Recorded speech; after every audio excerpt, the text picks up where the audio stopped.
ಒಂದು ಪಾಲ್ಗೊಂಡ ಅನುಭವದ ಹಿನ್ನೆಲೆಯಲ್ಲಿ ಮಾತಿನ ಚಾಲನೆಯನ್ನು ಆರಂಭ ಮಾಡುವುದಕ್ಕೆ ರಾಘವೇಂದ್ರಾಚಾರ್ಯರನ್ನು ನಾನು ಕರೀತಿದ್ದೇನೆ ವೇದಿಕೆಗೆ. ಅವರು ಅಪ್ಪನ ಅನುಭವ ಮತ್ತು ಈ ಶಿಬಿರದ ಅನುಭವ ಎಲ್ಲವನ್ನು ನಮಗೆ ಇವತ್ತು ಅವರದೇ ಮಾತು ಇರುತ್ತೆ. ಯಾಕಂದರೆ ಅವರು ಅಪ್ಪನ ಜೊತೆಗೆ ಸುದೀರ್ಘವಾಗಿ ನಡೆದಿದ್ದಾರೆ, ನುಡಿದಿದ್ದಾರೆ, ಬದುಕಿದ್ದಾರೆ ಮತ್ತು ಅವರ ಮನೆಯಲ್ಲಿ ಅಪ್ಪ ಉಳಿದಿದ್ದಾರೆ. ಆ ಕಾರಣವಾಗಿ ಅವರಿಗೆ ಪ್ರಥಮ ಈ ಆದ್ಯತೆ. ಆ ಬಳಿಕ ನಿಮಗೆ 5:15 ಅಥವಾ 6:00 ಸ್ವಾಮಿಗಳು ಮುಗಿಸಿದ ನಂತರ, ಅವರ ಮಾತಿನ ನಂತರದಲ್ಲಿ ನೀವುಗಳೆಲ್ಲ ನಿಮ್ಮ ಶಿಬಿರ ಅನುಭವ, ನಿಮ್ಮ ಅಪ್ಪನ ಜೊತೆಗಿನ ಅನುಭವ ಎಲ್ಲವನ್ನು ಹಂಚಿಕೊಳ್ಬೋದು. ನಾವು ಇಲ್ಲೇ ಇರೋಣ, ಇವತ್ತೆಲ್ಲೂ ಹೊರಗೆ ಹೋಗೋ ವಿಚಾರ ಮಾಡಬೇಡಿ. ಆದಷ್ಟು ಎಲ್ಲರೂ ಕೂತು ಒಂದು ಸಂವಹನ ಆಗಲಿ.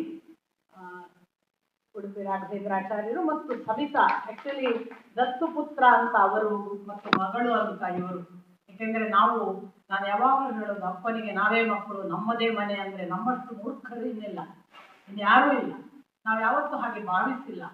ನಾವೇ ಕುಲೋದ್ಧಾರಕರು, ನಮ್ಮಿಂದಲೇ ಅಂತ ಭಾವಿಸಿದ್ರೆ ನಾವು ಇಷ್ಟು ಜನರನ್ನು ಸೇರಿಸಲಿಕ್ಕೂ ಸಾಧ್ಯ ಆಗ್ತಿಲ್ಲ. ಅಪ್ಪನ ಕುಲ ದೊಡ್ಡದು, ಅಪ್ಪನ ವಂಶ ಬಹಳ ವಿಸ್ತಾರವಾಗಿದೆ.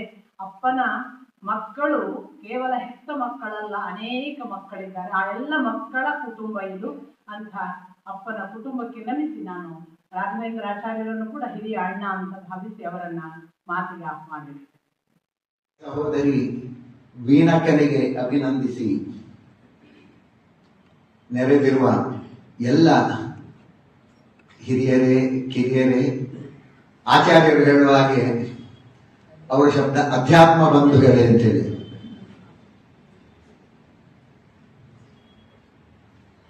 ಈ ಶಿಬಿರದ್ದು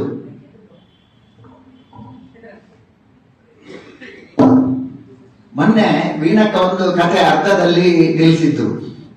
ಆಚಾರ್ಯರು ಇಲ್ಲಿ ಈ ವಾನಪ್ರಸ್ಥ ಆಶ್ರಮದಲ್ಲಿರುವಾಗ ನಾವು ಬದರಿಯಿಂದ ವಾಪಸ್ಸು ಬಂದು ಆಚಾರ್ಯರು ಇಲ್ಲಿರುವಂಥದ್ದು ಆವಾಗ ಗೊತ್ತಾಗಿ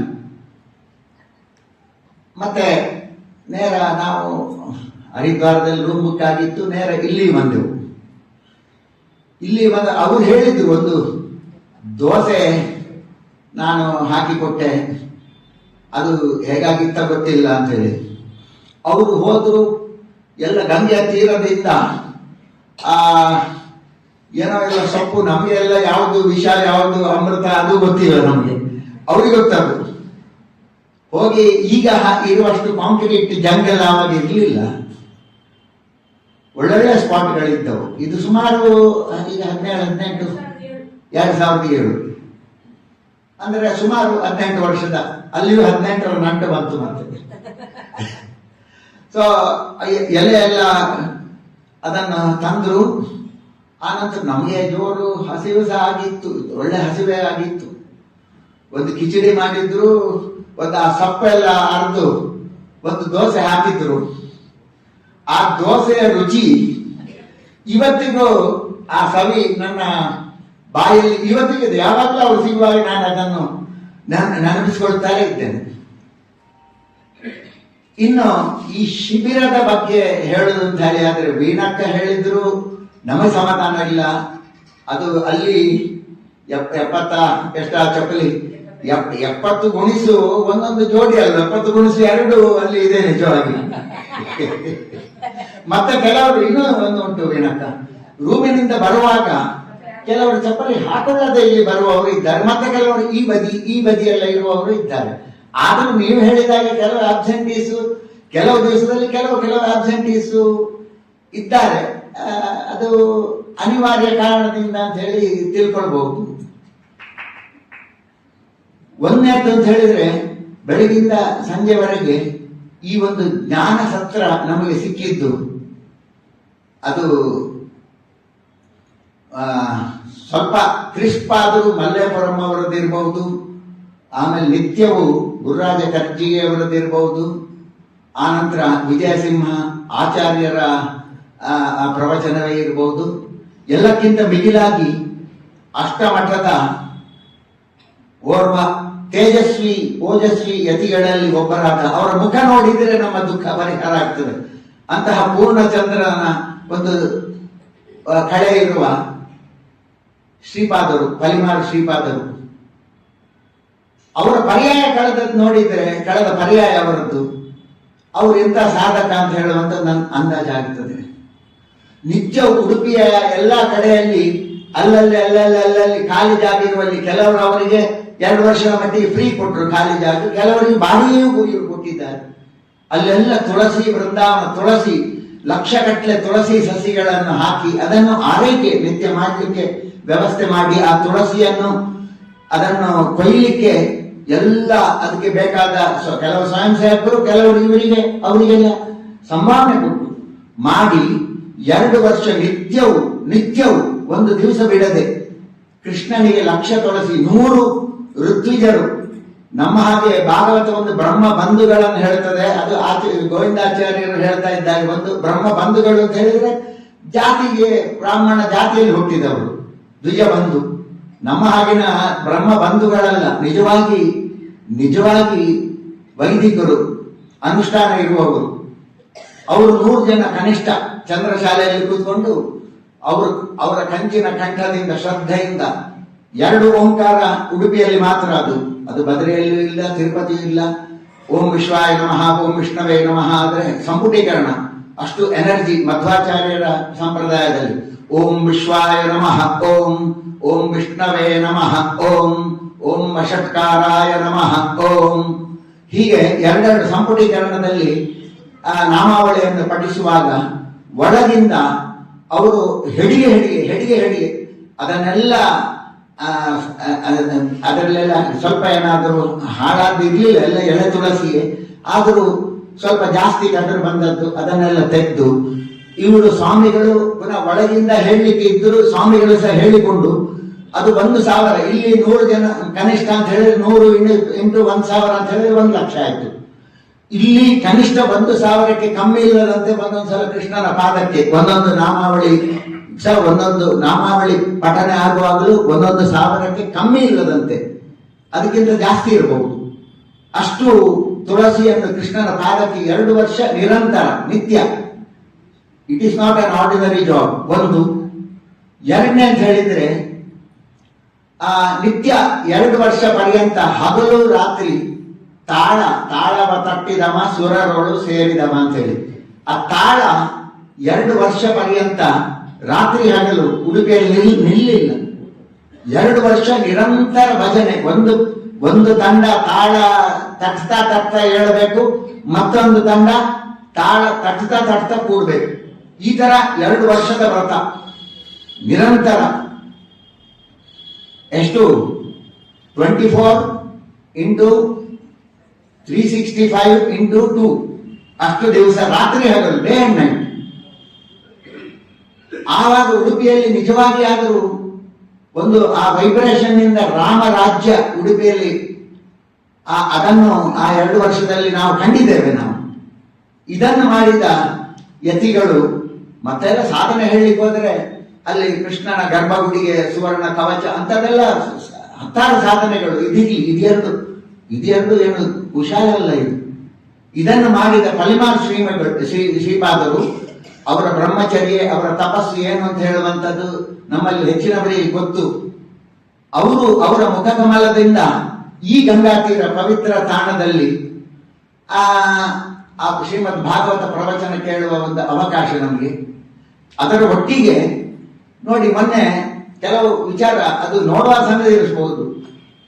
ವಂದೇ ಮಾತರವನ್ನು 150 ವರ್ಷಕ್ಕೆ ಎಲ್ಲರೂ ಸಾಮೂಹಿಕವಾಗಿ ವಂದೇ ಮಾತರಂ ಹಾಡಿದ್ದು. ರಾಷ್ಟ್ರ ಪ್ರೇಮ, ದೇಶ ಪ್ರೇಮ ಮತ್ತೆ ದೈವ ಭಕ್ತಿ ಇದೆರಡು ಸನಾತನ ಧರ್ಮದಲ್ಲಿ ಹಾಸುಹೊಕ್ಕಾಗಿಯೇ ಇರ್ತದೆ. ಯಾಕಂತ ಹೇಳಿದ್ರೆ ಈ ದೇಶದ ಮಹಾಪುರುಷರ ಬಗ್ಗೆ ಅಥವಾ ಮಹಾ ಯೋಗಿಗಳ ಬಗ್ಗೆ, ಮಹಾ ತೀರ್ಥಗಳ ಬಗ್ಗೆ, ಮಹಾ ಶ್ರದ್ಧಾ ಕೇಂದ್ರಗಳ ಬಗ್ಗೆ, ಸನ್ನಿಧಾನಗಳ ಬಗ್ಗೆ ಯಾರು ತಿಳ್ಕೊಳ್ತಾರೆ ಅವರಿಗೆ ಸ್ವಾಭಾವಿಕವಾಗಿ ಅಲ್ಲಿ ಅಧ್ಯಾತ್ಮ ತಿಳಿಯುವಾಗ ಇಲ್ಲಿ ರಾಷ್ಟ್ರಭಕ್ತಿ ಜಾಗೃತ ಆಗ್ತಾ ಹೋಗ್ತದೆ. ಅದು ಸ್ವಾಭಾವಿಕ. ಅದು ಸೊ ಒಂದಕ್ಕೊಂದು ಅದು ಓತಪ್ರೋತವಾಗಿರುವಂತದ್ದು ದೇಶಭಕ್ತಿ ಮತ್ತು ದೈವಭಕ್ತಿ ಅಲ್ಲಿ ಸ್ವಾಭಾವಿಕ ಆಟೋಮೆಟಿಕ್ ಆಗಿ ಮಹಾಮಂಗಲೇ ಪುಣ್ಯ ಭೂಮೇ ತ್ವದರ್ಥೆ ಪತತ್ವೇಶಕಾಯ ನಮಸ್ತೆ ನಮಸ್ತೆ ಅದು ಸ್ವಾಭಾವಿಕವಾಗಿ ಒಳಗಿಂದ ಬರ್ತದೆ. ಅದನ್ನು ಸಮಯೋಚಿತವಾಗಿ ಅದನ್ನು ಮಾಡಿದ್ದು ಅದೊಂದು ದೊಡ್ಡ ಪ್ರೇರಣೆ, ದೊಡ್ಡ ಕೆಲಸ ಅದು. ಮತ್ತೆ ಇನ್ನು ಹೇಳುವುದಾದರೆ ವೈಶ್ವಾನರ ಯಜ್ಞ, ಊಟ ಉಪಚಾರ, ಅದು ವೈಶ್ವಾನರ ಯಜ್ಞ. ಅದು ಅಹಂ ವೈಶ್ವಾನರೋ ಭೂತ್ವ ಪ್ರಾಣಿನಾಂ ದೇಹಮಾಶ್ರಿತ ಪ್ರಾಣಾಪಾನ ಸಮಾಯುಕ್ತ ಪಚಾಮಿ ಅನ್ನಂ ಚತುರ್ವಿಧಂ. ಈ ಊಟೋಪಚಾರದ ವ್ಯವಸ್ಥೆ ಉಂಟಲ್ವಾ, ಅದು ಎಷ್ಟು ರುಚಿಕರ, ಎಷ್ಟು ಅಚ್ಚುಕಟ್ಟಾಗಿತ್ತು ಅಂತ ಹೇಳಿದ್ರೆ, ದಿನಕ್ಕೆ ಒಂದು ದಿವಸ ಮಾಡಿದ ಐಟಮ್ ಇನ್ನೊಂದು ದಿವಸ ಇಲ್ಲ. ಹಾಗಾಗಿ ಅದರ ತಲೆಗೂ ಪೂರ್ತಿ ಆಹಾರ, ಹೊಟ್ಟೆಗೆ ನಿಜವಾಗಿ ಅರ್ಧ ಆಹಾರ ತಗೊಳ್ಬೇಕು ಅಂತ ಬಂಜಾರೆ ಅಂತ ಹೇಳಿ ನಮ್ಮ ತುಳುವಿನಲ್ಲಿ ಹೇಳುವುದು. ಅದಕ್ಕೆ ಅರ್ಧ ಸಾಲಿಡ್ ಫುಡ್, ಕಾಲುವಾಸಿ ನೀರು, ಮತ್ತೆ ಕಾಲುವಾಸಿ ಗಾಳಿ ಸಂಚಾರಕ್ಕೆ ಜಾಗ. ಇಲ್ಲಿ ಏನಾಗಿದೆ ಅಂತ ಹೇಳಿದ್ರೆ, ಅವರು ಒಳ್ಳೆ ಭಾವನೆಯಲ್ಲಿ ಮಾಡಿದ್ದಾರೆ, ಆದ್ರೆ ನಾವು ಬಂಜಾರ, ಅರೆ ಬಂಜಿಗೆ ಬಂಜಾರೆ ಅಂತ ಹೇಳುವಂತ ತುಳುವಿನಲ್ಲಿ ಅರ್ಧ ಹೊಟ್ಟೆ ತಿನ್ಬೇಕು ಅಂತ ಹೇಳಿ. ಸಾವಕಾಶ ಆಗ್ಲಿ ಅಂತ ಹೇಳಿದ್ರು ಅದೇ, ಅವಕಾಶ ಇಟ್ಟುಕೊಂಡು ಹೊಟ್ಟೆಯಲ್ಲಿ ಊಟ ಮಾಡಿ ಅಂತ ಹೇಳಿ. ಇಲ್ಲಿ ಇವರು ರುಚಿ ದಿವಸಕ್ಕೆ 3 ಹೊತ್ತು ರುಚಿ ಹಾಕಿ ಉಣಬಡಿಸ್ತಾ ಇದ್ರು. ಹಾಗಾಗಿ ಅಲ್ಲಿ ನೀರಿಗೆ ಗಾಳಿ ಸಂಚಾರಕ್ಕೆ ಜಾಗವೇ ಇಲ್ಲ. ಮತ್ತೆ ಹಾಗಂತೇಳಿ ಈಗ ನಾನು ಸೇಫ್ ಆಗಿ ಹೇಳುವುದು ಯಾಕೆಂತ ಹೇಳಿದ್ರೆ, ಇನ್ನು ಒಂದೇ ದಿವಸ ಇರುವುದು. ಹಾಗಾಗಿ ಇವರು ವಾರ್ನಿಂಗ್ ಮಾಡಿದ್ರು ಅಂತ ಹೇಳಿ ಕಮ್ಮಿ ಮಾಡುವ ಪ್ರಸಂಗ ಇನ್ನೂ ಇಲ್ಲ. ನಮ್ಮಂತವ್ರಿಗೆ ಅದು ಬೇಕು. ಆದ್ರೆ ಅದರ ಪರಿಣಾಮ ಏನು ಅಂತ ಹೇಳಿದ್ರೆ, ಇಲ್ಲಿ ಬಂದು ಅಲ್ಲಿ ಪೂರ್ತಿ ತಿಂದು ತೇಗಲಿಕ್ಕೂ ಅವಕಾಶ ಇಲ್ಲದೆ ಇಲ್ಲಿ ಬಂದ್ರೆ ಏನಾಗ್ತದೆ ಅಂತ ಹೇಳಿ, ಅಲ್ಲಿ ರೂಮ್ನಲ್ಲಿ ಅರ್ಧ ಗಂಟೆ ಅವಕಾಶ ಸಿಕ್ಕಿದ್ರು ಪುನಃ ಹೊರಡಬೇಕು ಅಂತ ಹೇಳಿ ಅಲ್ಲಿ ಕಂಡು ಬರುವುದಿಲ್ಲ. ಅಲ್ಲಿ ರೂಮಿಗೆ ಹೋದ್ರೆ ಇಲ್ಲಿ ಬಂದು ಪ್ರವಚನ ಶುರುವಾದ ಮೇಲೆ ಇಲ್ಲಿ ಬೆಲ್ಲ ತೋಗುವಂತದ್ದು ಶುರು ಆಗ್ತದೆ ಇಲ್ಲಿ. ಆಯ್ತಾ? ಅದಿಷ್ಟು. ಹಾಗಾಗಿ ನೀವೇನು ಭಾವಿಸುವುದು ಬೇಡ, ಇದು ಸೂಪರ್ ಸಕ್ಸಸ್ ಆಗಿದೆ ಈ ಶಿಬಿರ. ಇದು ನನ್ನ ಮಾತ್ರ ಅಭಿಪ್ರಾಯ ಅಲ್ಲ, ಎಲ್ಲರ ಅಭಿಪ್ರಾಯ. ಇದು ಎಲ್ಲ ದೃಷ್ಟಿಯಲ್ಲಿಯೂ ಅದರ ಸಕ್ಸಸ್ಸಿಗೆ ಏನು ಎಳ್ಳಷ್ಟು ಎಲ್ಲಿಯೂ ಕುಂದು ಬರಲಿಲ್ಲ. ನಮಗೆ ಮಾಡಿದವರಿಗೆ ಅದಿರ್ತದೆ, ಹೇಗಾಗಿದೆ ಏನ ಅಂತೇಳಿ. ನಾವು ಎಲ್ಲರ ಫೀಡ್ಬ್ಯಾಕ್ ಅನ್ನು ನಿಮಗೆ ಕನ್ವೆ ಮಾಡ್ತಾ ಇದ್ದೇವೆ. ಹಾಗಾಗಿ ನನ್ನ ಒಬ್ಬನ ವಾಯ್ಸ್ ಅಲ್ಲ ಇದು. ಇನ್ನು ನೇರ ಆಚಾರ್ಯರ ವಿಷಯಕ್ಕೆ ಬರ್ತಾ, ಈಗಾಗಲೇ ವೀಣಕ್ಕ ಹೇಳಿದ ಹಾಗೆ ನನ್ನಂತ ಪಾಮರರು, ನಾನು ಖಂಡಿತ ಅಲ್ಲ, ನನ್ನಂತ ಪಾಮರರಿಗೆ ಒಂದು 25 ವರ್ಷಕ್ಕೂ ಹೆಚ್ಚು ಕಾಲ ಅವರದ್ದು ಆ ಒಂದು ನಿಕಟ ಒಡನಾಟ, ಅದು ಯಾವ ಜನ್ಮದ ನಮ್ಮ ಸೌಭಾಗ್ಯವೋ ಗೊತ್ತಿಲ್ಲ, ಅದು ಬಂತು ಅಂತ ಹೇಳುವಂಥದ್ದೇ ಅದು ಜೀವನದ ಅತ್ಯಂತ ದೊಡ್ಡ ಸೌಭಾಗ್ಯ. ಅದರಲ್ಲಿ ಯಾವುದೇ ಸಂಶಯವೇ ಇಲ್ಲ. ಅದರಲ್ಲಿ ಅವರನ್ನು ಅವರ ಜೀವನದ ಕಡೆಯ ಬದರಿ ಯಾತ್ರೆ ಮತ್ತೆ ಅವರ ಜೀವನದ ಮೊದಲಿನ ಹಾಗೂ ಕಡೆಯ ದ್ವಾರಕೆ ಯಾತ್ರೆ, ಇದನ್ನು ಮಾಡಿಸುವ ಅವಕಾಶವನ್ನು ಆಚಾರ್ಯರು ನಮಗೆ ಕೊಟ್ಟರು. ನಾವು ಮಾಡಿಸ್ತೇವೆ ಅಂತ ಹೇಳುವಂಥದ್ದು ಸರಿ ಅಲ್ಲ, ನಮ್ಮ ಸೌಭಾಗ್ಯ ಅದು. ಮತ್ತೆ ಪುನಃ ಯಾಕಂತ ಹೇಳಿದ್ರೆ, ಇದು ನಾವು ಮಾಡಿಸಿದ್ದು ಅಂತ ಹೇಳಿದ್ರೆ, ಸಾಂದೀಪನಿ ಆಚಾರ್ಯರು ಕೃಷ್ಣನಿಗೆ ಶಿಕ್ಷಣ ಕೊಟ್ಟರು ಅಂತ ಹೇಳಿದಾಗೆ ಆದೀತು. ಅದರ ಅನುಭವವನ್ನು ನಾನು ಸಂಕ್ಷಿಪ್ತವಾಗಿ ಸ್ವಾಮಿಗಳು ಬರುವವರಿಗೆ ಹಂಚಿಕೊಳ್ತೇನೆ. ಅದರ ಮೊದಲು ಅವರು ಯಾವ ಮಟ್ಟದ ಸ್ಥಿತ ಪ್ರಜ್ಞ ಆಡುವಂಥದ್ದು ಒಂದು, ಅವರ ಜೀವನವೇ ಯದ್ಯದಾತರತಿ ಶ್ರೇಷ್ಠ ತತ್ತದೇವ ಇತರೋ ಜನ ಸಯತ್ ಪ್ರಮಾಣಂ ಕುರುತೆ ಲೋಕಃ ತದನುವರ್ತತೆ. ಹಿರಿಯರು ಹೇಗೆ ಶ್ರೇಷ್ಠರು ಆಚರಣೆ ಮಾಡಿದ್ರ ಅದು ನಮಗೆ ಅದು ಪಾಠ ಆಗ್ತದೆ ಅಂತ ಹೇಳುವಂಥದ್ದು. ಆವಾಗ ಸುಮಾರು ಒಂದು 25 ವರ್ಷದ ಮೇಲಾಯಿತು, 25 ವರ್ಷ ಆಗಿರ್ಬೋದು. ತುಳುನಾಡು ಫೈನಾನ್ಸ್ ಅಂತ ಹೇಳುವ ಒಂದು ಫೈನಾನ್ಸ್ ಕಂಪನಿ, ಅದರಲ್ಲೆಲ್ಲ ನಮ್ಮವರೇ ಎಲ್ಲ ಇದ್ರು ಡೈರೆಕ್ಟರ್ಸ್ ಆಗಿ. ಅವರ ಒತ್ತಾಯದ ಮೇರೆಗೆ ನಮ್ಮವರು ಅಂತ ಹೇಳಿದ್ರೆ ಈ ಉಡುಪಿಯ ಪ್ರಮುಖರು ಗಣ್ಯರು, ನಾನಿರಲಿಲ್ಲ, ಅದರಲ್ಲಿ ಎಲ್ಲ ಪ್ರಮುಖರು ಗಣ್ಯರಿದ್ದದ್ದು. ಆಚಾರ್ಯರ ಹತ್ರ ನಿಮ್ಮ ಹೆಸರಿಗೋಸ್ಕರ ನೀವೊಂದು ಡೈರೆಕ್ಟರ್ ಆಗಿ ಅದರಲ್ಲಿ ಇರಬೇಕು ಅಂತ ಹೇಳಿ ರಿಕ್ವೆಸ್ಟ್ ಮಾಡಿದ ಮೇಲೆಗೆ ಅವರು ಅದರಲ್ಲಿ ಡೈರೆಕ್ಟರ್ ಆಗಿದ್ರು. ಅವರು ಡೈರೆಕ್ಟರ್ ಆಗಿ ಇದ್ದು ಬೇರೆ ಡೈರೆಕ್ಟರ್ಸ್ ಎಲ್ಲ ಫೈನಾನ್ಸ್ ಇದರಲ್ಲೆಲ್ಲ ಬ್ಯಾಂಕ್ ಅಲ್ಲಿ ದೊಡ್ಡ ದೊಡ್ಡ ಪೊಸಿಷನ್ ಅಲ್ಲೆಲ್ಲ ಇದ್ದು ಅವರು ರಿಟೈರ್ ಆದವರು ಎಲ್ಲ ಇದ್ರು. ಅವರು ನಿಗ್ಲೆಕ್ಟ್ ಮಾಡಿದ್ರು. ಆಚಾರ್ಯರು ಹೇಳಿ ಕೇಳಿ ಊರೂರು ಪ್ರವಾಸ ಮಾಡಿಕೊಂಡು ಪಾಠ ಪ್ರವಚನ ಅವರ ಬರವಣಿಗೆ ಇದನ್ನೆಲ್ಲ ಮಾಡಿಕೊಂಡಿದ್ದವರು. ಆದರೆ ಅಲ್ಲಿ ಸ್ವಲ್ಪ ಅವ್ಯವಹಾರ, ಅಲ್ಲಿದ್ದು ಸಿಇಒ, ಅದು ನಾನು ಹೆಸರು ಹೇಳಲಿಕ್ಕೆ ಬಯಸುವುದಿಲ್ಲ ನಾನು, ಅಲ್ಲಿ ಅವ್ಯವಹಾರ ಮಾಡಿದ್ರು. ಅಲ್ಲಿದ್ದು ಸಿಇಒ ಅವ್ಯವಹಾರ ಆದ ತಕ್ಷಣ ಕೆಲವರಿಗೆಲ್ಲ ಡೆಪಾಸಿಟ್ ಕೊಡೋದು, ಅವರದ್ದು ರೀಫಂಡ್ ಕೊಡುವಂಥದ್ದು ವಿಳಂಬ ಆಯಿತು, ಕೆಲವರಿಗೆ ಇದಾಯಿತು. ಈ ಒಂದು ಹೆಳೆಯನ್ನು ಉಪಾಯ ಮಾಡಿಕೊಂಡು ಆಚಾರ್ಯರನ್ನು ಹೇಗಾದ್ರೂ ಮಾಡಿ ಶಿಕ್ಷೆ ಹಾಕಬೇಕು, ಅವರನ್ನು ಜೈಲಿಗೆ ಕಟ್ಟಬೇಕು. ಶಿಕ್ಷೆ ಹಾಕೋದು ಬರೇ ಕೇಸ್ ಅಲ್ಲ, ಕ್ರಿಮಿನಲ್ ಕೇಸ್ನಲ್ಲಿ ಜೈಲಿಗೆ ಕಟ್ಟಬೇಕು ಅಂತ ಹೇಳುವ ಒಂದು ಹುನ್ನಾರ ಉಡುಪಿಯಲ್ಲಿ. ಅದು ಅದರಲ್ಲಿ ಮುಖ್ಯವಾಗಿ ಈ ಬೇರೆ ಕೆಲವು ಡೈರೆಕ್ಟರ್ಸ್ ಇದ್ರು. ಅದಕ್ಕಿಂತ ಮುಖ್ಯವಾಗಿ ಕೆಲವು ಆಚಾರ್ಯರ ಬಗ್ಗೆ, ಅವರ ಎತ್ತರದ ಬಗ್ಗೆ ಅಸೂಯೆ ಪಡುವ ಕೆಲವು, ಅದು ಪುನಃ ಹೆಸರು ಹೇಳುವುದಿಲ್ಲ, ಕೆಲವು ವಿದ್ವಾಂಸರು ಇದ್ದರು ಅದರಲ್ಲಿ. ಅದು ದೌರ್ಭಾಗ್ಯ. ಆಯ್ತಾ? ಆ ನಂತರ ಅದನ್ನು ವಿಷಯ ಗೊತ್ತಾಗಿ ಆಗಿನ Udupi police circle inspector DYSP Jagadish ಅಂತ ಹೇಳಿ ಆಚಾರ್ಯರು ಆವಾಗ ಇದರದ್ದು ಆ ಸಮಯದಲ್ಲಿ ಅವರಿಗೆ ಪಾಪ ಇದು ಹೀಗೆ ಆಗ್ತಾ ಉಂಟಲ್ವಾ, ಕೆಲವು ಬಡವರದ್ದೆಲ್ಲ ರೂಪಾಯಿ ಕೊಡುವಂತದ್ದು ವಿಳಂಬ ಆಗ್ತಾ ಉಂಟಲ್ವಾ ಅಂತ ಹೇಳೋ ತಲೆಬಿಸಿಯಲ್ಲಿ ಅವರಿದ್ದು. ತಲೆಬಿಸಿ ಯಾಕಂತ ಹೇಳಿದ್ರೆ ಇನ್ನೊಬ್ಬರ ಕಷ್ಟಕ್ಕೆ ಅವರು ಕರಗುವವರು. ಆ ಸಮಯದಲ್ಲಿ ಇವು ಸುಮಾರು 1 ತಿಂಗಳಿಗಿಂತ ಹೆಚ್ಚು ಕಾಲ ಅವರು ನಮ್ಮ ಮನೆಯಲ್ಲಿ ಇದ್ದರು. ಅವರು ನಮ್ಮ ಮನೆಯಲ್ಲಿ ಇರುವಾಗ ನಾನು ಕಣ್ಣಾರೆ ನೋಡಿದ್ದು ಎಷ್ಟೋ ಜನರಿಗೆ, ಬಡವರಿಗೆ, ಅಡಿಗೆಯವರಿಗೆ, ಪುರೋಹಿತರು, ಇನ್ನೇನ ಕೆಲಸ ಮಾಡ್ತಾ ಇರುವವರು, ಅವರದ್ದು 5,000 10,000 ಡೆಪಾಸಿಟ್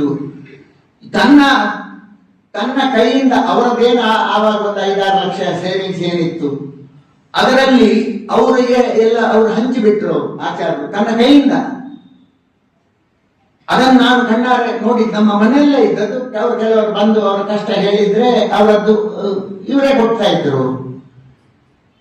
ಇಷ್ಟಾಗಿಯೂ ಒಂದು ದೊಡ್ಡ, ಅದು ಬೆಂಗಳೂರುವರೆಗೂ ಆ ಷಡ್ಯಂತ್ರ, ರಾಜ್ಯ ಸರ್ಕಾರದವರೆಗೂ ಆ ಷಡ್ಯಂತ್ರ ಎಲ್ಲ ವಿಸ್ತರಿಸಿ ಅದರ ಬೇರು ಹರಡಿ ಆಚಾರ್ಯರನ್ನ ಅರೆಸ್ಟ್ ಮಾಡಿಸಬೇಕು ಅಂತ ಹೇಳಿ ಆ ಜಗದೀಶ್ DYSP ಅವ್ರ ಮನೆ ಬಂದು ಅವರು ಆಚಾರ್ಯರ ಪ್ರವಚನಗಳನ್ನೆಲ್ಲ ಸ್ವಲ್ಪ ಕೇಳಿ ಅವರ ಬಗ್ಗೆ ಗೌರವ ಅಭಿಮಾನ ಇಟ್ಟುಕೊಂಡವರು. ಅವರು ಬಂದು ಹೇಳಿದ್ರು, ಹೀಗೆ ಆಚಾರ್ಯ ಹೀಗೆ ಒಂದು ಕಾನ್ಸ್ಪಿರಸಿ ಆಗ್ತಾ ಇದೆ, ನೀವೊಂದು ಆಂಟಿಸಿಪೇಟರಿ ಬೈಲ್, ನಿರೀಕ್ಷಣಾ ಜಾಮೀನು ತೆಗೆದುಕೊಳ್ಳುವುದು ಒಳ್ಳೆಯದು ಅಂತ ಹೇಳಿ ಆಚಾರ್ಯರು ಇನ್ನೊಂದು ವಿಷಯ ಹೇಳಿದ್ರು. ಅವರು ಹೊನ್ನಾವರದಲ್ಲಿ ಈ ನಮ್ಮ ಮನೆಯಲ್ಲಿರುವ 1 ತಿಂಗಳ ಅವಧಿಯಲ್ಲಿ ಹೊನ್ನಾವರದಲ್ಲಿ ಒಂದು ಪೂರ್ವ ನಿಯೋಜಿತ 5 ದಿವಸದ ಆಚಾರ್ಯರ ಪ್ರವಚನ ನಿಗದಿಯಾಗಿತ್ತು. ನಾನು ಇಲ್ಲಿ ಉಡುಪಿಯಲ್ಲಿ ನಿಮ್ಮನ್ನು ಅರೆಸ್ಟ್ ಮಾಡುವುದಿಲ್ಲ ನಾನು. ಆದರೆ ಈ ಹುನ್ನಾರ ಹೇಗಿದೆ ಅಂತ ಹೇಳಿದ್ರೆ, ಅಲ್ಲಿ ಹೊನ್ನಾವರದಲ್ಲಿ ನಿಮ್ಮ 5 ದಿವಸದ ಕಾರ್ಯಕ್ರಮ ಏನಾಗ್ತದಲ್ವಾ, ಅಲ್ಲಿ 100,000 ಜನರ ಎದುರಿಗೆ ಪ್ರವಚನ ಆಗುವಾಗ ನಿಮ್ಮನ್ನು ಅರೆಸ್ಟ್ ಮಾಡುವ ಹುನ್ನಾರ ಆಗ್ತಾ ಇದೆ ಆಚಾರ್ಯ, ನೀವು ಆಂಟಿಸಿಪೇಟರಿ ಬೈಲ್ ತಗೊಳ್ಳುವುದು ಒಳ್ಳೆಯದು ಅಂತ ಹೇಳಿ ಆಚಾರ್ಯರು ಒಂದೇ ಮಾತನ್ನು ಹೇಳಿದ್ರು. ಈ ಕನ್ವಿಕ್ಷನ್ ನೋಡಿ, ಯದ್ಯದಾಚರತಿ ಶ್ರೇಷ್ಠ ಅಂತೇಳಿ. ನಾನು ಏನು ತಪ್ಪು ಮಾಡಲಿಲ್ಲ, ಆಯ್ತಾ? ಇಷ್ಟಾಗಿಯೂ ನನ್ನ ಅರೆಸ್ಟ್ ಆಗಬೇಕು ಅಂತ ಹೇಳಿ ಆ ಮಧ್ವಾಚಾರ್ಯರ ಅವರ ಸ್ವಾಮಿಯಾದ ಕೃಷ್ಣನ ಚಿತ್ತದಲ್ಲಿದ್ದರೆ ನಾನು ಸಂತೋಷದಿಂದ ಅರೆಸ್ಟ್ ಆಗ್ಲಿಕ್ಕೆ ಬಯಸ್ತೇನೆ. ನಾನು ಆಂಟಿಸಿಪೇಟರಿ ಬೈಲ್, ನಿರೀಕ್ಷಣಾ ಜಾಮೀನು ನಾನು ತೆಗೆದುಕೊಳ್ಳುವುದಿಲ್ಲ, ಹೀಗೆ ಹೇಳಿದ್ರು. ಹೀಗೆ ಹೇಳಿ ಆ ನಂತರ ಒಂದು ಮರುದಿವಸ ಅವರದ್ದು ಹೊನ್ನಾವರದ 5 ದಿವಸದ ಕಾರ್ಯಕ್ರಮ ಹೋಗಿ ಬರುವ ಅಂತ ನನ್ನ ಹತ್ರ ಹೇಳಿದ್ರು. ನಾನು ಹೇಗಿದ್ರು ಆ ಸಿಕ್ಕಿದ್ದ ಲಾಭ, ಆಚಾರ್ಯರ ಒಟ್ಟಿಗೆ ಏನು ಒಡನಾಟ, ಆವಾಗ ಏನು ಅದು ಇದು ಏನು ಮಾತಾಡಿದ್ರು ಅದು ಮೈನ್ ಟ್ರ್ಯಾಕ್ ನಲ್ಲೇ ಅದೇನು ಜ್ಞಾನದ ಹಾಲು ಕುಕ್ಕಿ ಓವರ್ಫ್ಲೋ ಆಗ್ತದೆ, ಅದರಲ್ಲಿ ಏನೋ ಸ್ವಲ್ಪ ನಮ್ಗೆ ಅಲ್ಪ ಸ್ವಲ್ಪ ಸಿಕ್ಕಿದ್ರೆ ಅದುವೇ ಲಾಭ ಅಂತ ಹೇಳಿ ನಾನು ಸಂತೋಷದಿಂದ ನಾನು ಒಪ್ಪಿದೆ. ಹೋದ್ರು ಅಲ್ಲಿ ಹೊನ್ನಾವರದಲ್ಲಿ ಒಂದು ಫಸ್ಟ್ ಕ್ಲಾಸ್ ಹೊಸ ಆಡಿಟೋರಿಯಂ. ಆವಾಗ ಅಲ್ಲಿ GU ಭಟ್ ಅಂತ ಹೇಳಿ, ಆವಾಗ ಉದಯವಾಣಿಯಲ್ಲಿ ಆಚಾರ್ಯರ ಜೊತೆಗೆ ಇನ್ನೂ ರಿಟೈರ್ ಆಗಿರ್ಲಿಲ್ಲ ಅವರು, ಆಚಾರ್ಯರು ರಿಟೈರ್ ಆಗಿದ್ರು. ಅವರು ಆಚಾರ್ಯರ ಅಂಡರ್ ಅಲ್ಲಿದ್ದು ರಿಪೋರ್ಟರ್ ಆಗಿ, ಹೊನ್ನಾವರ ಉತ್ತರ ಕನ್ನಡದ ರಿಪೋರ್ಟರ್ ಆಗಿರುವವರು GU ಭಟ್ ಅಂತೇಳಿ, ಅವರು ಅದನ್ನು ಆರ್ಗನೈಸ್ ಮಾಡಿದ್ರು.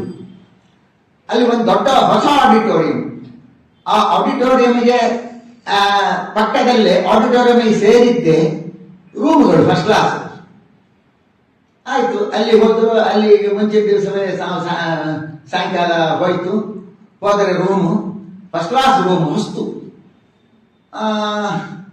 ಅವರು ಹೇಳಿದ್ರು, ಇವರಿಗೆ ಯಾರಿಗೆ, ನನಗೆ, ಅವರಿಗೆ ಒಂದು ಕೊಠಡಿ, ನಿಮ್ಗೆ ಒಂದು ಕೊಠಡಿ ಆಚಾರ್ಯ ಅಂತೇಳಿ. ಆಚಾರ್ಯ ಕಾರುಣ್ಯ ನೋಡಿ ಅವ್ರು ಹೇಳಿದ್ರು, ನಮ್ಗೆ 2 ಕೊಠಡಿ ಬೇಡ, 2 ಕೊಠಡಿ ನೀವು ಇಟ್ಟಿದ್ದೀರಿ, ಇವ ನನ್ನ ಜೊತೆಗೆ ಇರ್ತಾನೆ, ನನ್ನ ಜೊತೆಗೆ ಅದೇ ರೂಮ್ನಲ್ಲಿ, ಆಯ್ತಾ, ನಾನು ಹೇಗೂ ಡಬಲ್ ಬೆಡ್ ಡಬಲ್ ಕಾಟ್ ಉಂಟು, ನನ್ನ ಜೊತೆಗೆ ಇರ್ತಾನೆ. ಏನು ಇದು ಎಣಿಸಿದರೆ ಎಲ್ಲ ರೋಮಾಂಚನ ಆಗುವ ವಿಷಯ ಇದು. ನಮಗೂ ಟೈಮ್ ಪಾಸ್, ನನಗೆ ಒಳ್ಳೆದಾಗ್ತದೆ, ಅವ ಇಲ್ಲೇ ಇರ್ಲಿ ಅಂತೇಳಿ, ಆಯ್ತಾ. ಅಲ್ಲಿ ಒಟ್ಟಿಗೆ ಒಂದೇ ರೂಮ್ನಲ್ಲಿ 5 ದಿವಸ ಕಳೆಯಿತು. ಮರು ದಿವಸ ಈ ಜಗದೀಶ್ DYSP ಹೇಳಿದ ಹಾಗೆ ಮರು ದಿವಸ ಸಾಂಗವಾಗಿ ಹೋಯಿತು. ಫುಲ್ ಕಿಕ್ಕಿರಿಡು ಆಡಿಟೋರಿಯಂ ಅಂತ ಹೇಳಿದ್ರೆ ಅದರ ಸಾಧಾರಣ ಕೆಪಾಸಿಟಿ ಒಂದು 600-700 ಇದ್ದಿರ್ಬೋದು. ಹೊರಗೆ ನಿಂತುಕೊಳ್ಳುವಷ್ಟು ಅಂದ್ರೆ ಸುಮಾರು 1000 ಜನ ಆಗಿರ್ಬೋದು.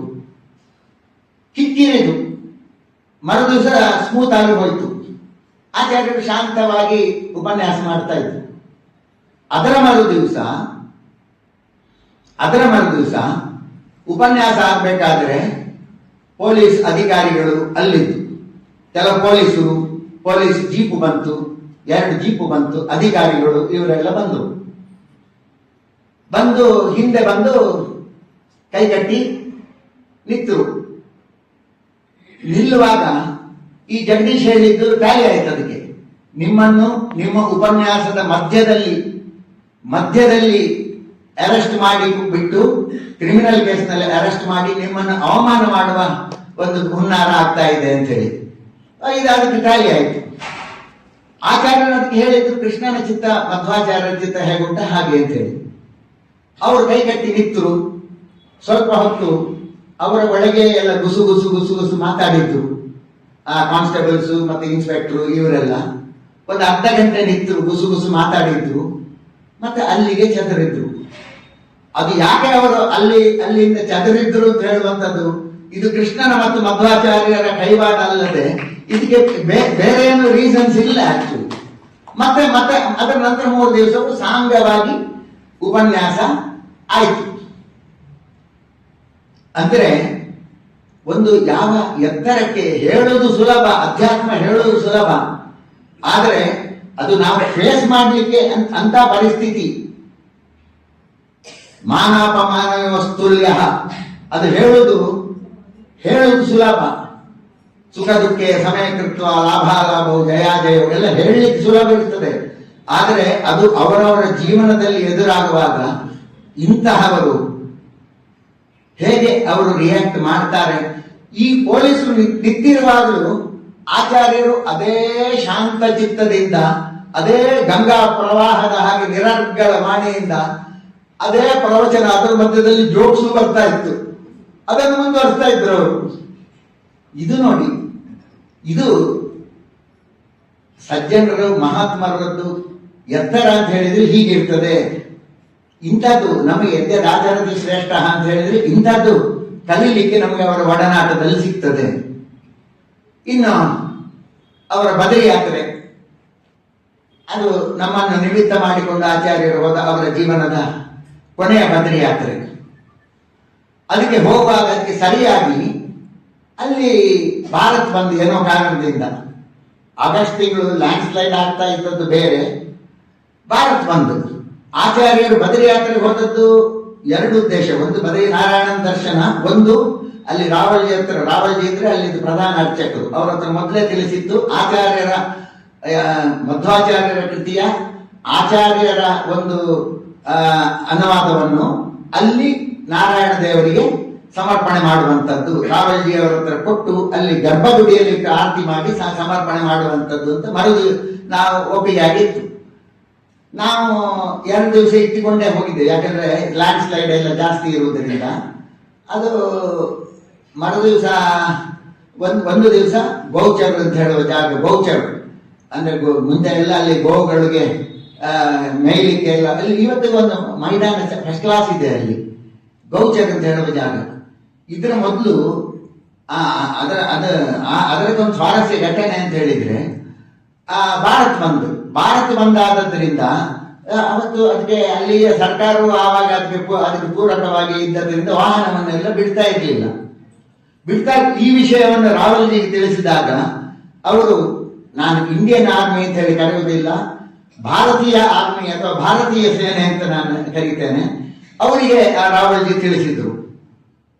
ಭಾರತೀಯ ಸೇನೆಯ 2 ವಾಹನಗಳು, ಒಂದು ಎದುರು ಒಂದು ಹಿಂದೆ, ಸೈರನ್ ಹಾಕೊಂಡು ಬೆಂಗಾವಲಾಗಿ ಒಂದು ಎದುರು ಪೈಲಟ್ ಮತ್ತೊಂದು ಹಿಂದೆ ಸೆಕ್ಯೂರಿಟಿ, 2 ವಾಹನಗಳು ಮುಂದೆ ಮತ್ತೆ ಹಿಂದೆ, ಮಧ್ಯದಲ್ಲಿ ನಮ್ಮ ಕಾರು. ಇದು ಆಗಾದ ವ್ಯವಸ್ಥೆ. ಆನಂತರ ಗೌಚರಿಗೆ ಹೋಯ್ತು. ಗೌಚರಿಗೆ ಹೋಗುವಾಗ ಅಲ್ಲಿ ಮಿಲಿಟರಿ ಗೆಸ್ಟ್ ಹೌಸ್ ನಲ್ಲಿ ಆಗ ತಾನೇ ಅವಳು ಪ್ರತಿಭಾ ಪಾಟೀಲ್ ಒಂದು 8 ದಿವಸದ ಕೆಳಗೆ ಅಲ್ಲಿ ಪ್ರೆಸಿಡೆಂಟ್ ಬಂದು ರಾಷ್ಟ್ರಪತಿ ಬಂದು ಅಲ್ಲಿ ಉಳ್ಕೊಂಡಿದ್ದ. ಮಿಲಿಟರಿ ಅವರ VVIP ಸೂಟ್ ನಲ್ಲಿ ಇರುವ ವ್ಯವಸ್ಥೆ. ಆನಂತರ ಅವರೇ ಬಂದು ಅವರ ಮೇಜರ್ ಜನರಲ್ ಇವರೆಲ್ಲ ಬಂದು ಡಿನ್ನರ್ ಇದನ್ನೆಲ್ಲ ರಾತ್ರಿ ಸರ್ವ್ ಮಾಡುವಂಥದ್ದು. ಅದನ್ನೆಲ್ಲ ಅದಾದ್ಮೇಲೆ ಮರುದಿವಸ ಪುನಃ ಮಿಲಿಟರಿ ಸೆಕ್ಯೂರಿಟಿಯಲ್ಲಿ ಬದಲಿದೆ. ಅಲ್ಲಿ ಪುಸ್ತಕ ಬಿಡುಗಡೆ, ನಾರಾಯಣನ ಗರ್ಭಗುಡಿಯ ಒಳಗೆ ಇಟ್ಟು ಆರತಿ ರಾವಲ್ಜಿ ಅವರು ಮಾಡಿ ಪುಸ್ತಕ ಬಿಡುಗಡೆ ಮಾಡುವಾಗ ಆಚಾರ್ಯರು ಭಾವುಕರಾದರು.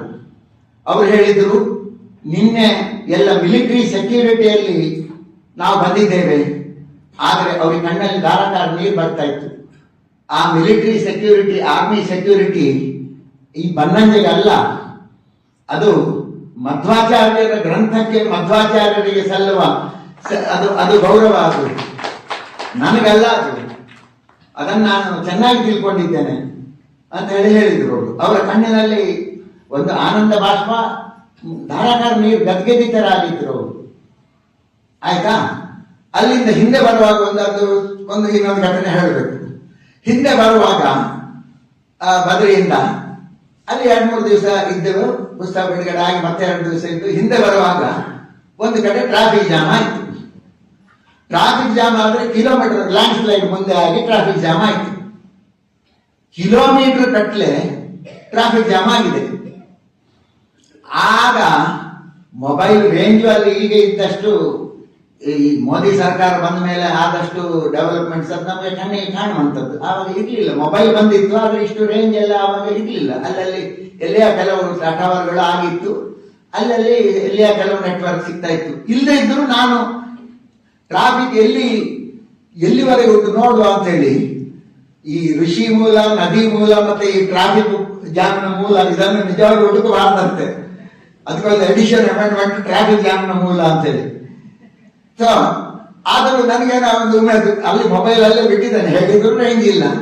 ಹೋಗ್ತಾ ಇದ್ದೇನೆ ಅಲ್ಲಿ ಒಂದು ಕಡೆ ಪ್ರಭಾತ ಈಗಿರುವಷ್ಟು ಅದು ಪುನಃ ಈಗ 2014 ಮೇಲೆ ರಸ್ತೆ ಎಲ್ಲ ವೈಡ್ ಆಗಿದೆ. ಮುಂಚೆ ಎಲ್ಲ ಸಮರ ರಸ್ತೆಗಳು ಬಹಳ ಡೇಂಜರಸ್, ಕಣಿವೆಗಳಿಗೆ ಕೆಲವು ಕಡೆ 2 ವೆಹಿಕಲ್ ಪಾಸ್ ಆಗದೆ ಇರುವಷ್ಟು ಸಮರ ಎಲ್ಲ ಇರ್ತಾ ಇತ್ತು. ಹೋಗ್ತಾನೆ ಹೋದಷ್ಟು ನನಗೆ ಅದು ಇನ್ನು ಮುಂದೆ ಉಂಟು ಟ್ರಾಫಿಕ್ ಜಾಮಿನ ಮೂಲ. ಅಷ್ಟೊತ್ತಿಗೆ ಆಚಾರ್ಯರು ಇಲ್ಲಿ ನಾನು ಎಲ್ಲಿ ಹೋದೆ ಅಂತ ಹೇಳಿ ಪ್ರೀತಿ ನೋಡಿ,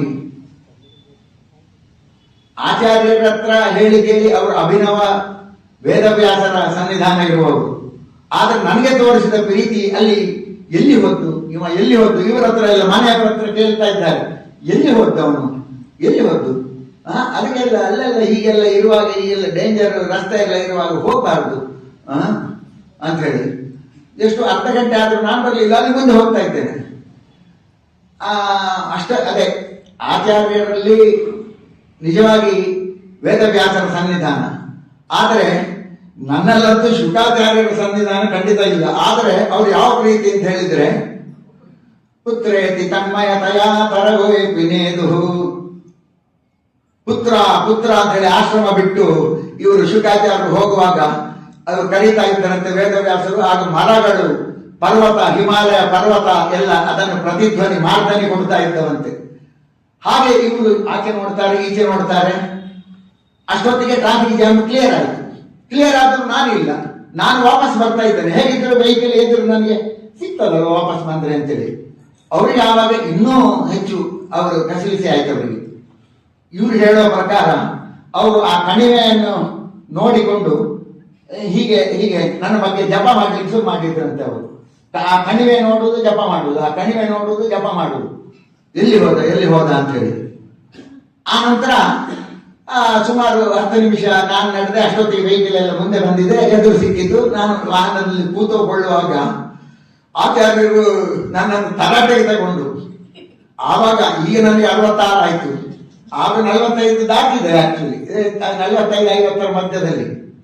ನಿಮಗೆ 45 ದಾಟಿ ವಯಸ್ಸಾಯ್ತು, ಇನ್ನೂ ಈ ಹುಡುಗಾಟಿಗೆ ಹೋಗ್ಲಿಲ್ಲ. ಏನ್ ಹೇಳ್ಬೇಕು ಇದಕ್ಕೆ?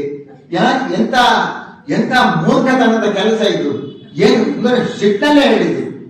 ಏನ್ ಹೇಳ್ಬೇಕಿತ್ತು, ನಾವೇನ್ ತಿಳ್ಕೊಳ್ಬೇಕು ಅಂತ ಹೇಳಿದ್ರು. ತಪ್ಪಾಯ್ತು ಆಚಾರ್ಯ ಅಂತ ಹೇಳಿದೆ. ಆಯ್ತು. ಆ ನಂತರ ನೆಕ್ಸ್ಟ್ ನಾವು ಬಂದು ಹಾಲ್ಟ್ ಮಾಡಿದ್ದು ಹರಿದ್ವಾರ. ನಾನು ಮೆಲ್ಲವೆಲ್ಲ ಮಾತಾಡೋದು ಆಚಾರ್ಯ ಹತ್ರ, ಆಚಾರ್ಯ ಇಲ್ಲಿ ಈ ನದಿದ್ದು ಹೀಗೆ, ಇದು ಹೀಗೆ ಅಲ್ವಾ ಅಂತ ಹೇಳಿ. ಅವ್ರು ನನ್ನ ಹತ್ರ ಮಾತಾಡ್ಲಿಲ್ಲ. ಮತ್ತೆ ಸ್ವಲ್ಪ ಹೊತ್ತಾದ ಮೇಲೆ ಋಷಿಕೇಶ ದಾಟಿದ ಮೇಲೆ ಬರೀ ಅಂತ ಹೇಳಿ ಶುರು ಮಾಡಿದ್ದಾರೆ. ಮಾತಾಡ್ಲಿಲ್ಲ. ಸುಮಾರು 3-4 ಗಂಟೆ ನನ್ನ ಹತ್ರ ಮಾತಾಡ್ಲಿಲ್ಲ. ಅವರು ಮಾತಾಡ್ಲಿಲ್ಲ, ನನ್ನ ಕಡೆಗೆ ನೋಡ್ಲಿಲ್ಲ ಅವರು. ಆ ನಂತರ ಹೇಳಿ ಶುರು ಮಾಡಿದ ಮೇಲೆ ಸ್ವಲ್ಪ ಧೈರ್ಯ ಬಂತು ನನಗೆ. ಆ ನಂತರ ಇಲ್ಲಿ ಹರಿದ್ವಾರಕ್ಕೆ ಬಂದ ಮೇಲೆ ಅವರ ಕೋಪ, ಆ ಸಾತ್ವಿಕ ಕೋಪ, ಆ ಪ್ರೀತಿ ಪೂರಕವಾದ ಕೋಪ, ಅದು ಕಂಪ್ಲೀಟ್ ಶಾಂತ ಆಗಿ ಮತ್ತೆ ರಾತ್ರಿ ನನ್ನ ಹತ್ರ ಮತ್ತೆ ನಡೀತಾ ಮಾತಾಡ್ಲಿಕ್ಕೆ ಶುರು ಮಾಡಿದ್ರು ಅವರು. ಇದು ಒಂದು ಹುಡುಗಾಟಿಯಲ್ಲಿ ನಾನು ಮಾಡಿದ ಒಂದು ಅಚಾತುರ್ಯದಲ್ಲಿ ಅವರ ರಿಯಾಕ್ಷನ್ ಅವರು. ಅಂದ್ರೆ ಅವರು ನಿರ್ವ್ಯಾಜವಾಗಿ ಹೇಗೆ ನಮ್ಮನ್ನೆಲ್ಲ ಪ್ರೀತಿ ಮಾಡ್ತಾ ಇದ್ರು ಅಂತ ಹೇಳೋದಕ್ಕೆ ಇದೊಂದು ಉದಾಹರಣೆ. ಇನ್ನು ಅವರ ಜೀವನದ ಇನ್ನೊಂದು ಹೇಳಿದ್ ನಾನು, ಮೊದಲನೇ ಮತ್ತು ಕೊನೆಯ ದ್ವಾರಕೆ ಯಾತ್ರೆ. ಆ ದ್ವಾರಕೆ ಯಾತ್ರೆಗೆ ಹೋಗುವಾಗ ಅಲ್ಲಿ ದ್ವಾರಕಾಧೀಶನ ದರ್ಶನ ಇದೆಲ್ಲ ಆಯ್ತು. ಅಲ್ಲಿ 2-3 ದಿವಸ ನಿತ್ಯವು ನಾವು. ಆ ನಂತರ ಈಗ ಸೋಮನಾಥ ಏನಿದೆ ಅಲ್ಲಿಗೆ ಹೋಗುವ ಅಂತ ಹೇಳಿ ಅಲ್ಲಿ 2 ರಾತ್ರಿ ಹಾಲ್ಟ್. ಅಲ್ಲಿಯೂ ಹಾಗೆ ಆ ಬದ್ರಿಯರಾವ್ಲಿಗೆ ಹೇಳಿ ಅಲ್ಲಿ ದೇವಸ್ಥಾನಕ್ಕೆ ತಾಗಿಕೊಂಡೆ, ಅಲ್ಲಿಂದಲೇ ಎಲ್ಲ ಲೈಟ್ ಅಂಡ್ ಸೌಂಡ್ ಶೋ ಎಲ್ಲ ಕಾಣ್ತದೆ. ಮಾಳಿಗೆಯಲ್ಲಿ ನಮಗೆ ರೂಮು, ದೇವಸ್ಥಾನದ ಕ್ಯಾಂಪಸ್ಗೆ ನಲ್ಲೇ ಒಂಥರ ಹೊರಗಿನ ಸುತ್ತ ಆದ ತಕ್ಷಣ ಅಲ್ಲಿ ರೂಮ್, ಫಸ್ಟ್ ಕ್ಲಾಸ್ ರೂಮ್ ಆಯ್ತಾ. ಆ ಸೋಮನಾಥಕ್ಕೆ ಹೋಯ್ತು ಎಲ್ಲ. ಅಲ್ಲಿ ಸೋಮನಾಥನ ದರ್ಶನ ಎಲ್ಲ ಆದ್ಮೇಲೆ ಮರು ದಿವಸ ಪ್ರಭಾಸ ಅಂತ ಹೇಳಿದ್ರೆ ಕೃಷ್ಣ ಅವತಾರ ಸಮಾಪ್ತಿ ಅಲ್ಲ, ಅವತಾರವನ್ನು ಅದೃಶ್ಯ ಮಾಡಿದ ಸ್ಥಳ. ಬರೀ ಕಣ್ಣಿಗೆ ಅವತಾರ ಅದೃಶ್ಯ ಮಾಡಿದ ಸ್ಥಳ ಅಷ್ಟೇ. ಯಾವ ಅವತಾರವು ಸಮಾಪ್ತಿ ಅಂತ ಹೇಳಿಲ್ಲ. ಕೆಲವು ಅವತಾರಗಳು ಇವತ್ತು ದೃಶ್ಯ ಆಗಿವೆ, ಕೆಲವು ಅವತಾರಗಳು ಅದೃಶ್ಯ ಮಾಡಿದ್ದಾನೆ ಪರಮಾತ್ಮ ಜನಸಾಮಾನ್ಯರ ಈ ತೊಗಲಿನ ಕಣ್ಣಿಗೆ. ಕೃಷ್ಣ ಅವತಾರ ಅದೃಶ್ಯ ಮಾಡಿದ ಸ್ಥಳ ಅಲ್ಲಿ ಪ್ರಭಾಸ ಅಂತೇಳಿ. 5-6 ಕಿಲೋಮೀಟರ್ ಅಷ್ಟೇ. ಯಾವುದು ಪ್ರಭಾಸ, ಈ ದೇವಸ್ಥಾನದಿಂದ, ಕ್ಷೇತ್ರದಿಂದ. ಅಲ್ಲಿಗೆ ಹೋಗುವ ಆಚಾರ್ಯ ಅವರು ಫಸ್ಟ್ ಹೋಗುದು, ಅದೇ ಅವರ ಲಾಸ್ಟ್ ಯಾತ್ರೆ. ಹೋಗುವ ಆಚಾರ್ಯ ಅಂತ ಹೋಗುವ ತೊಂದರೆ ಇಲ್ಲ. ಆದರೆ ಈಗ ಒಂದು 5,000 ವರ್ಷದಲ್ಲಿ ಇವರು ಯಾವ ಜಾಗ ಅವತಾರ ಅದೃಶ್ಯ ಆದದ್ದು ಅಂತ ತೋರಿಸ್ತಾರ, ಅದು ಯಾವ ಜಾಗವ ಅಂತೂ ಹೋಗಿ ಬರುವ, ತೊಂದರೆ ಇಲ್ಲ. ಇಲ್ಲಿ ಕೂತ್ಕೊಳ್ಳೋದಕ್ಕೆ ರೂಮಿನಲ್ಲಿ ಹೋಗಿ ಬರುವ, ಅದು ಅದೇ ಜಾಗ ಅಂತ. ಅದಕ್ಕೆ ಸರಿಯಾಗಿ ಈಗ ಎಲ್ಲ ಪುನಃ ಆ ಜಾಗ ಸಹ ಎಲ್ಲ ಹೋಗುವ ಜಾಗ ಅದೆಲ್ಲ ಅಗಲಾಗಿ ದಾರಿ ಎಲ್ಲ ಕ್ಲಿಯರ್ ಆಗಿ ಸ್ವಚ್ಛ ಆಗಿದೆ. ಆಗ ಹೋಗುವ ದಾರಿಯೆಲ್ಲ ಒಂಥರ ಫಿಶಿಂಗ್ ಹಾರ್ಬರ್, ಮಲ್ಪೆದ್ದು ಈ ಫಿಶಿಂಗ್ ಬೋಟ್, ಫಿಶಿಂಗ್ ಹಾರ್ಬರ್, ಮೀನಿನ ವಾಸನೆ ಅದರ ಮಧ್ಯದಲ್ಲಿ ಕೆಲವು ಇದೆಲ್ಲ ಇತ್ತು. ಆವಾಗ ಆಚಾರ್ಯರು ಸ್ವಲ್ಪ ಹೇಳಿದ್ರು, ಮುಖ ಸಿಂಡರಿಸಿಕೊಂಡು, ಇದು ಖಂಡಿತ ಅಲ್ಲಪ್ಪ, ಇಲ್ಲಿ ಇಂಥ ಜಾಗದಲ್ಲೆಲ್ಲ ಇದು ಇರ್ಲಿಕ್ಕೆ ಸಾಧ್ಯ ಇಲ್ಲ. ಅದು ಇದು ಯಾವುದೇ ಜಾಗ ತೋರಿಸ್ತಾರೆ, ಈ ಅಲ್ಲಿದ್ದು ಸ್ಥಳ ಪುರಾಣ ಹೇಳ್ತಾರೆ, ಈ ಪಂಡಿತರು ಅಲ್ಲಿದ್ದು ಪಂಡಗಳು ಎಲ್ಲ ಯಾವ್ದಾವ್ದೋ ತೋರಿಸ್ತಾ ಇರಬೇಕು. ಇದು ಇರ್ಲಿಕ್ಕಿಲ್ಲ, ಖಂಡಿತ ಈಗೆಲ್ಲ ಅಪ್ರೋಚ್ ಎಲ್ಲ ಎಲ್ಲಿ ಇರ್ತದೆ ಅಂತೇಳಿ ಹೇಳಿದ್ರು. ಆದ್ರೂ ಹೋಗೋದಾಡ ಅಂತ ಅವರು ಹೇಳಲಿಲ್ಲ, ಹೋಯ್ತು. ಅದರ ಮಧ್ಯದಲ್ಲಿ ಹೋಗಿ ಈಗೆಲ್ಲ ಪುನಃ ಆ ಜಾಗ ಎಲ್ಲ ತುಂಬಾ ಇಂಪ್ರೂವ್ ಆಗಿದೆ. ಇದೆಲ್ಲ ಇವತ್ತು ಸನಾತನಕ್ಕೆ ಪೂರಕವಾಗಿರುವ ಸರ್ಕಾರ ಇರುವಾಗ ಅದು ಇಂಪ್ರೂವ್ ಆಗಿದೆ. ಅಲ್ಲಿ ಒಳಗೆ ಅದಕ್ಕೊಂದು ಸಣ್ಣದು ಗುಡಿ ಇತ್ತು. ಅಲ್ಲಿ ಒಳಗೆ ಹೋಗುವಾಗ ಆಚಾರ್ಯರ ಒಂದು ಸಣ್ಣ ಕಾಂಪೌಂಡ್ ಇತ್ತು, ಒಂದು ವೃಕ್ಷ, ಅಶ್ವತ್ಥ ವೃಕ್ಷ. ಅದರ ಬುಡದಲ್ಲಿ ಕೃಷ್ಣ ಅವತಾರ ಅದೃಶ್ಯ ಮಾಡಿದ ಅಂತ ಹೇಳುವಂಥದ್ದು. ಅಲ್ಲೊಂದು ವ್ಯಾಧನ ಚಿತ್ರ, ಕೃಷ್ಣ ಹೀಗೆ ಮಲಗಿದ್ದಾನೆ, ಕಾಲಿಗೆ ಬಾಣ ತಾಗಿದೆ, ಅವನು ನಗ್ತಾ ಇದ್ದಾನೆ ಕೃಷ್ಣ. ಅಲ್ಲಿಗೆ ಒಳಗೆ ಆ ಕ್ಯಾಂಪಸ್ನೊಳಗೆ ಹೊಕ್ಕಿದ ಕೂಡಲೇ ಆಚಾರ್ಯರ ಚರ್ಯೆಯೇ ಬೇರಾಯಿತು. ಅವರು ಕಣ್ಣಲ್ಲಿ ನೀರು ಕಂಟ್ರೋಲ್ ಆಗುವುದಿಲ್ಲ ಅವರಿಗೆ. ಆನಂತರ ಅವರು ಗಡಗಡ ಗಡಗಡ ನಡುತ್ತಾ ಇದ್ದಾರೆ ಆಚಾರ್ಯರು. ಆನಂತರ ಹೇಳಿದ್ರು, ಅಳ್ತಾ ಮಾತಾಡಲಿಕ್ಕೆ ಆಗುದಿಲ್ಲ ಅವರಿಗೆ.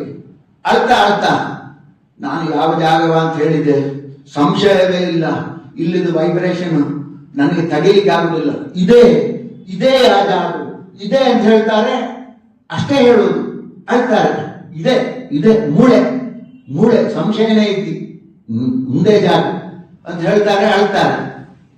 ಆ ನಂತರ ಒಂದು 5 ನಿಮಿಷದ ನಂತರ ನಾನು ಹೇಳಿದೆ, ಆಚಾರ್ಯ ಒಂದು ಅಧ್ಯಾಯ ಹೇಳದ್ದು ಗೀತೆ ಆ ಮರದ ಬುಡದಲ್ಲಿ ಕೂತ್ಕೊಂಡು ಭಗವದ್ಗೀತೆ ಹೇಳುವಣ ಅಂತೇನೆ.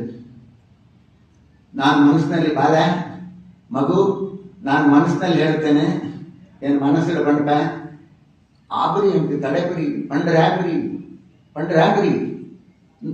ನಿಂಗಳು ಬಣ್ಣೆ ಮಾತಾಡಲಿಕ್ಕೆ ಆಗೋದಿಲ್ಲ ಅವರಿಗೆ.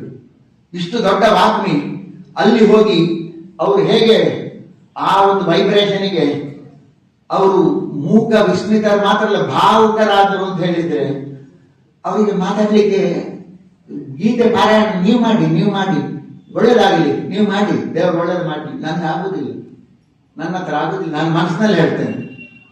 ಆ ನಂತರ ನಾವು ಒಂದು 2-3 ಅಧ್ಯಾಯ ಗೀತೆಯಲ್ಲಿ ಪಾರಾಯಣ ಮಾಡಿತ್ತು. ಅವರು ಬರುವಲ್ಲಿ ನಾವು ಅದು ಪಾರಾಯಣ ಮಾಡಿ ಮುಗಿಸುವಲ್ಲಿವರೆಗೂ ಆಚಾರ್ಯ ಮಧ್ಯೆ ಅವರು ಆ ಬಿಕ್ಕಳಿಗೆ ಬಿಕ್ಕಿ ಅವರು ಬಿಕ್ಕಿ ಹೇಳ್ತಾ ಇದ್ರು. ಅವರು ಇದೊಂದು ಅನುಭವ ಮರೆಯಲಿಕ್ಕೆ ಆಗದೇ ಇದ್ದದ್ದು ಆಚಾರ್ಯರ ಒಡನಾಟದಲ್ಲಿ. ಇನ್ನು 1-2 ಸಣ್ಣದು ನಮ್ಮನ್ನೆಲ್ಲ ಹೇಗೆ ತಿತ್ತಾ ಇದ್ರು ಅಂತ ಹೇಳಿದ್ರೆ, ನನಗೆ ಒಂದ್ಸಲ ಅದಕ್ಕೆ ಆಚಾರ ಬಂದಿರಲಿಲ್ಲ, ಒಂದು ವೃಂದಾವನ ಪರಿಕ್ರಮ ಇದೆಲ್ಲ ನಾವು ಮಾಡಿ ಬಂತು ವಿತ್ ಫ್ಯಾಮಿಲಿ.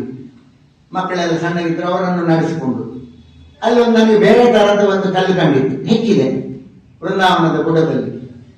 ಹೆಕ್ಕಿದ್ರೆ ಅದು ಸೌಂಡ್ ಗೊತ್ತೀರ,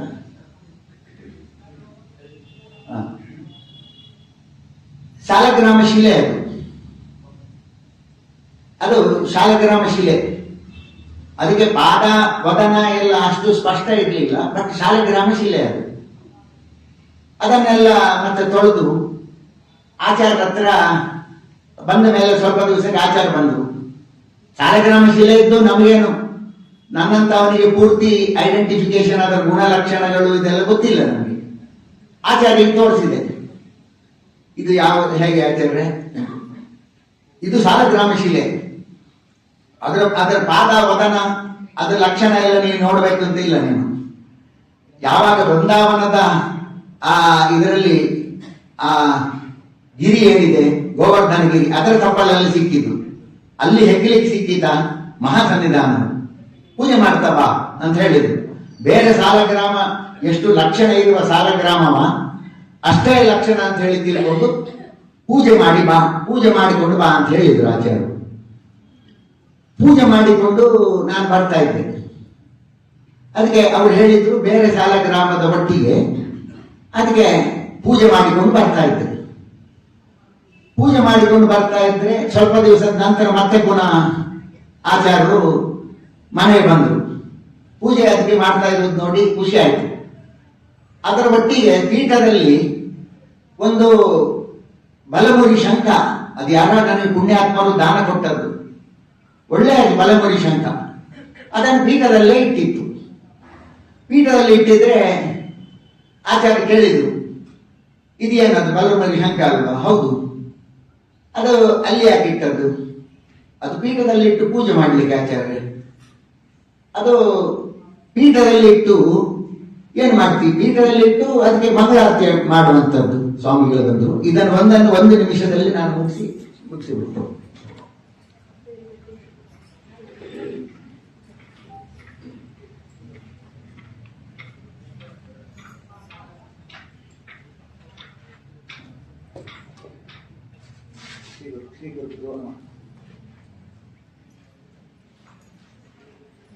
ಒಂಜಿ ಕತೆ ಒಂಜಿ ಅರ್ಥ ಮಾಡ್ತದೆ ನಾವು ಅದನ್ನು ಒಂಜಿ ನಿಮಿಷ ಮುಗಿಕೊಡ್ತಾರೆ.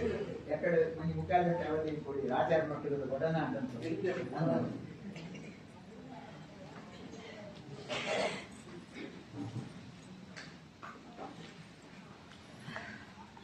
ಪೂಜ್ಯ ಶ್ರೀಪಾದರು ಯಾವಾಗ ನಾನು 4-4 ಗಂಟೆಗೆ ಪ್ರಾರಂಭ ಮಾಡುವಾಗ 10 ನಿಮಿಷ ಯಾವ ಶ್ರೇಷ್ಠ ಯತಿಗಳ ಬಗ್ಗೆ ನಾನು ಹೇಳಿದ್ನ, ಅವರು ಈಗ ಇಲ್ಲಿ ಚಿತ್ತೈಸಿದ್ದಾರೆ. ನಿಮ್ಮ ಎಲ್ಲರ ಪರವಾಗಿ ಅವರಿಗೆ ಪ್ರಣಾಮಪೂರ್ವಕ ಆ ಲಕ್ಷ ತುಳಸಿ ಅದರ ವೈಭವ, 1 ವರ್ಷ 2 ವರ್ಷ ಆ ನಿರಂತರ ತಾಳ ನಿಲ್ಲದೆ ಇದ್ದದ್ದರ ವೈಭವ, ಕೃಷ್ಣನ ಗರ್ಭಗುಡಿಯ ಸುವರ್ಣ ಮಾಡಿನ ವೈಭವ ಎಲ್ಲವನ್ನು ಇವತ್ತು ತಿಳಿಸಿದ್ದೇನೆ ಸ್ವಾಮಿ. ಇನ್ನು 2 ನಿಮಿಷ ಅಷ್ಟೇ. ಬಲಮುರಿ ಶಂಖ ಅದು ಪೀಠದಲ್ಲಿ ಏನು ಮಾಡ್ತೀವಿ ಅಂತ ಕೇಳಿದ್ರು.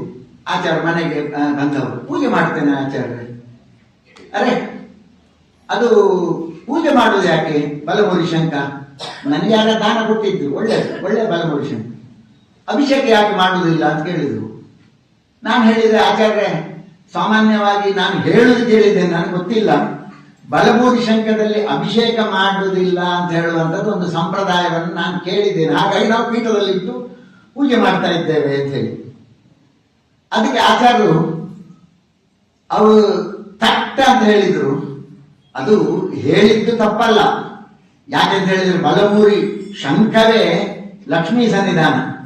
ಬಲಮುರಿ ಶಂಖ ಅದು ಲಕ್ಷ್ಮೀ ದೇವಿಯ ವಿಶೇಷ ಸನ್ನಿಧಾನ. ಹಾಗಾಗಿ ಅದು ಎಲ್ಲ ಕೈತಪ್ಪಿ ಜಾರಿ ಬಿದ್ದು ಅಭಿಷೇಕಕ್ಕೆಲ್ಲ ತೆಗೆದ್ರೆ ಅದೆಲ್ಲ ಅದಕ್ಕೆ ಊನಾಗುವುದು, ಮುರಿದು ಹೋಗುದು, ಇದೆಲ್ಲ ಭಿನ್ನ ಆಗುದು, ಇದೆಲ್ಲ ಬೇಡ ಅಂತ ಹೇಳಿ ಪ್ರಾಯಶಃ ಹಿರಿಯರು ಅದರಲ್ಲಿ ಅಭಿಷೇಕ ಮಾಡದೆ ಅದನ್ನು ಪೀಠದಲ್ಲಿ ಜೋಪಾನವಾಗಿ ಇಟ್ಟು ಪೂಜೆ ಮಂಗಳಾರತಿ ಮಾಡ್ತಾ ಇರಬಹುದು. ಆದರೆ ಯಾವಾಗ ಇದು ಲಕ್ಷ್ಮೀ ದೇವಿಯ ವಿಶೇಷ ಸನ್ನಿಧಾನ ಅಂತ ಹೇಳಿ ಆಯ್ತಾ, ಆವಾಗ ಅದರ ಪೂರ್ತಿ ಸಾರ್ಥಕ್ಯ ಅದರಲ್ಲಿ ನಾರಾಯಣಗೆ ಸಾಲಿಗ್ರಾಮಕ್ಕೆ ಅಭಿಷೇಕ ಮಾಡುವುದರಲ್ಲೇ ಅದರ ಪೂರ್ತಿ ಸಾರ್ಥಕ್ಯ ಇರುವುದು. ನೀವು ಒಂದು ಕೆಲಸ ಮಾಡಿ, ನೀನು ನಾಳೆಯಿಂದ ಅದಕ್ಕೆ ಅದೇ ಸಾಲಗ್ರಾಮಕ್ಕೆ ಅದನ್ನು ತೆಗೆದು ಅಭಿಷೇಕ ಮಾಡು. ನಾನು ಪುನಃ ಮೇಲೆ ಕೆಳಗೆ ನೋಡ್ತಾ ಇದ್ದೇನೆ. ಆಚಾರ್ಯರು ಹೇಳಿದ ಆ ದಾರ್ಢ್ಯದ ಮಾತು ನೋಡಿ, ಅದರಲ್ಲಿ ಅವರು ಹೇಳುವ ಕನ್ವಿಕ್ಷನ್ ನೋಡಿ, ಅದರಲ್ಲಿ ಏನಾದ್ರೂ ಸಂಶಯ ಮಾಡುವುದು ಬೇಡ. ಅದರಲ್ಲಿ ಏನಾದ್ರು ಪಾಪ ಬಂದರೆ ನನಗೆ ಬರಲಿ, ಪುಣ್ಯ ಬಂದರೆ ನಿನಗೆ ಬರಲಿ, ಅಭಿಷೇಕ ಮಾಡಿಕೊಂಡು ಬಾ ಅಂದ್ರೆ ಇದನ್ನೆಲ್ಲ ಹೇಳಲಿಕ್ಕೆ ಎಂತ ದಾರ್ಢ್ಯ ಕನ್ವಿಕ್ಷನ್ ಬೇಕು. ಹಾಗೆ ಹೇಳಿದ್ರು ಅವರು. ಆದರೆ ಅದನ್ನು ತೆಗೆಯುವಾಗ, ಅದನ್ನು ಇಡುವಾಗ, ಅಭಿಷೇಕ ಮಾಡುವಾಗ ಎಲ್ಲ ಜಾಗ್ರತೆ ವಹಿಸಿ, ಎಲ್ಲ ಕೆಳಗೆ ಬಿದ್ದು ಭಿನ್ನ ಎಲ್ಲ ಆಗದ ಹಾಗೆ ಜಾಗ್ರತೆ ಮಾಡುವುದು ಅಂತೇಳಿ. ಮತ್ತೆ ಅಲ್ಲಿಂದ ಇಲ್ಲಿವರೆಗೆ ಜಾಗ್ರತೆ. ಈಗ ನನ್ನ ಮಗ ಪೂಜೆ ಮಾಡ್ತಾನೆ, ನಾನು ಯಥಾಶಕ್ತಿ ಜಪ ಮಾಡಿ ಅಗ್ನಿಮುಖದಲ್ಲಿ ಆರಾಧನೆ ಗುರು ಹಿರಿಯರ ಅನುಗ್ರಹದಿಂದ ಮಾಡ್ತಾ ಇದ್ದೇನೆ. ಅವನು ಪೂಜೆ ಮಾಡ್ತಾನೆ, ಅವನು ಬಲಮುರಿ ಶಂಖದಲ್ಲೇ ಅಭಿಷೇಕ ನಿತ್ಯವೂ ಮಾಡ್ತಾ ಇದ್ದಾನೆ. ಈಗ ಅಂದ್ರೆ ಅವರದ್ದೊಂದು ಕನ್ಫ್ಯೂಷನ್ ತೆಗೆಯುವ ಆಚಾರ್ಯರ ಒಂದು ಪದ್ಧತಿ ಅಂತ ಹೇಳಿದ್ರೆ, ಪಾಪ ಬಂದ್ರೆ ನನಗೆ ತಟ್ಟಲಿ, ಪುಣ್ಯ ಬಂದ್ರೆ ನಿನಗೆ ಬರ್ಲಿಕ್ಕೆ. ಇದು ಹೇಗೆ ಅಂತ ಹೇಳಿದ್ರೆ, ಕೌಂತೆಯ ಪ್ರತಿಜಾನೀಹಿ ನಮೇ ಭಕ್ತ ಪ್ರಣಶ್ಯತಿ. ಅರ್ಜುನ, ನೀನಾಣೆ ಮಾಡಿ ಹೇಳು, ನನ್ನ ಭಕ್ತ ಎಂದಿಗೂ ಹಾಳಾಗುವುದಿಲ್ಲ ಅಂತ ಹೇಳಿ. ಹಾಗೆ ಹೇಳಿದ್ದಾಗೆ ದಾಟಿ ಆಯ್ತಿತ್ತು. ಅಂಥದ್ದೀಗ ಇನ್ನು ಸ್ವಾಮಿಗಳ ಪ್ರವಚನಕ್ಕೆ ನಾವೆಲ್ಲ ಅಣಿ ಆಗ್ತಾ ಇದ್ದೇವೆ. ಉತ್ತರಕ್ಕೆ ತಲೆ ಹಾಕುದು ಯಾಕೆ? ಒಂದೇ ಒಂದು ಹೇಳಿಬಿಡ್ತೇವೆ. ಉತ್ತರಕ್ಕೆ ಯಾಕೆ? ಉತ್ತರ ಶ್ರೇಷ್ಠ ಪೂರ್ವ ಬಿಟ್ರೆ ಅಂತ ಹೇಳಿ ಹೇಳ್ತಾರಲ್ವ ಆಚಾರ್ಯ. ಉತ್ತರಕ್ಕೆ ತಲೆ ಹಾಕಿ ಮಲಗುದು ಮಾತ್ರ ಯಾಕೆ ಇಲ್ಲ ಅಂತ ಹೇಳಿ ನನ್ನ ಹತ್ರ ನೀವು ಮಲ್ಕೊ ಅಂತ ಹೇಳಿದ್ರು. ಮಲಗಿದೆ ಹಾಲ್ನಲ್ಲಿ, ಸ್ವಲ್ಪ ತಲೆ ಎತ್ತು ಅಂತ ಹೇಳಿದ್ರು ಆಚಾರ್ಯ. ಸ್ವಲ್ಪ ತಲೆ ಎತ್ತಿ, ಯಾವ ಅಭಿಮುಖ ಆಗಿದ್ದೀನೇನೋ, ತಲೆಯನ್ನು ಸ್ವಲ್ಪ ಎತ್ತಿದ್ರು, 10 ಡಿಗ್ರಿ ಎತ್ತಿದ್ರು, ಉತ್ತರಕ್ಕೆ ತಲೆ ಹಾಕಿ ಮಲಗಿದ್ರೆ ನೀನು ದಕ್ಷಿಣ ಅಭಿಮುಖ ಆಗಿದ್ದೀಯಾ. ಉತ್ತರಕ್ಕೆ ತಲೆ ಹಾಕಿ ಮಲಗುವುದು ಅಂದ್ರೆ ಒಂದೇ, ದಕ್ಷಿಣ ಅಭಿಮುಖವಾಗಿ ಇರುವಂತದ್ದು ಅಂತ ಹೇಳಿದ್ರು, ತಲೆ ಹಾಕುದು ಅಂತ ಹೇಳಿದ್ರು ಒಂದೇ. ಉತ್ತರಕ್ಕೆ ತಲೆ ಹಾಕಿ ಮಲಗುವುದು ಅಂದ್ರೆ ದಕ್ಷಿಣಕ್ಕೆ ಅಭಿಮುಖವಾಗಿ ಇರುವಂತದ್ದು. ಹಾಗಾಗಿ ಎಷ್ಟು ಸಿಂಪಲ್ ಆಗಿ, ಎಷ್ಟು ಸರಳವಾಗಿ ಈ ಒಂದು ಕನ್ಫ್ಯೂಷನ್ ಅನ್ನು ನಿವಾರಣೆ, ಮತ್ತೆ ಕನ್ಫ್ಯೂಷನ್ ಇಲ್ಲ ಅಂತ ಹೇಳಲಿಕ್ಕೆ ಹೋದ್ರೆ ಇನ್ನು ಗಂಟೆಗಟ್ಟಲೆ ಉಂಟು. ಅದು ಇವತ್ತಿಗೆ ಅಲ್ಲ, ಇನ್ನೊಂದು ದಿವಸಕ್ಕೆ ಯಾವಾಗಾದರೂ ಹೀಗೆ ದೇವರು ನಡೆಸಿದ್ರೆ ಇಟ್ಟುಕೊಳ್ಳುವ ಅಂತ ಹೇಳಿ ಹೇಳ್ತಾ, ಅಂತ ಒಂದು ನಮ್ಮ ಒಂದು ಶತಮಾನಕ್ಕೊಂದು ಇಂತಹ ಒಂದು ವಿಭೂತಿ ಪುರುಷರು, ಯದ್ಯದ್ ವಿಭೂತಿ ಮತ್ತತ್ವಂ ಶ್ರೀಮದ್ ಉರ್ಜಿತಂ ಏವವ ತತ್ತದೇವ ಅಪಗಚ್ಚತ್ವಂ ಮಮ ತೇಜೋಂಶ ಸಂಭವಂ. ನನ್ನ ಒಂದು ಅಂಶದಿಂದ ಈ ವಿಭೂತಿಗಳ ಒಳಗೆ ನಾನು ಅಭಿವ್ಯಕ್ತನಾಗಿದ್ದೇನೆ ಅಂತ ಹೇಳಿ ತಿಳ್ಕೊ ಅಂತ ಹೇಳಿ ಕೃಷ್ಣ ಗೀತೆಯಲ್ಲಿ ಹೇಳಿದ ಹಾಗೆ, ಇಂತಹ ವಿಭೂತಿ ಪುರುಷರು ಆಚಾರ್ಯ ಪಂಡಿತಾಚಾರ್ಯರು, ಗೋವಿಂದಾಚಾರ್ಯರಂಥವರು, ಇಂತಹ ವಿಭೂತಿ ಪುರುಷರು ನಮ್ಮ ಪಲಿಮಾರು ಯತಿಗಳಂಥವರು, ಇವರನ್ನೆಲ್ಲ ನಮ್ಮ ಕಾಲದಲ್ಲಿ ನಾವು ಕಂಡಿದ್ದೇವೆ. ಅವರ ಒಡನಾಟ ಅದು ನಮಗೆ ಸಿಕ್ಕಿದೆ ಅಂತ ಹೇಳುವಂಥದ್ದೇ ನಿಮ್ಮ ಎಲ್ಲರ ದೊಡ್ಡ ಭಾಗ್ಯ ಅಂತ ಹೇಳಿ ಹೇಳ್ತಾ, ಈ ಅವಕಾಶವನ್ನು ಕಲ್ಪಿಸಿಕೊಂಡಪಟ್ಟದ್ದಾಗಿ ವೀಣಕ್ಕನಿಗೆ ಮತ್ತೊಮ್ಮೆ ವಂದಿಸ್ತಾ, ನೀವೆಲ್ಲರೂ ಶಾಂತ ಚಿತ್ತದಿಂದ ಅದನ್ನೆಲ್ಲ ಆಲಿಸಿದ್ದಕ್ಕಾಗಿ ನಿಮಗೆಲ್ಲರಿಗೂ ಅಭಿವಂದನೆಗಳನ್ನು ಸಲ್ಲಿಸ್ತಾ ನನ್ನ ಈ ಮಾತುಗಳನ್ನು ಆಚಾರ್ಯರ ಅಂತರ್ಯಾಮಿ ಹಾಗೂ ಗುರುಗಳ ಅಂತರ್ಯಾಮಿಯಾದ ಗಂಗಾಜನಕ ತ್ರಿವಿಕ್ರಮನ ಪಾದಗಳಲ್ಲಿ ಶ್ರೀಕೃಷ್ಣಾರ್ಪಣಂ ಅಸ್ತು.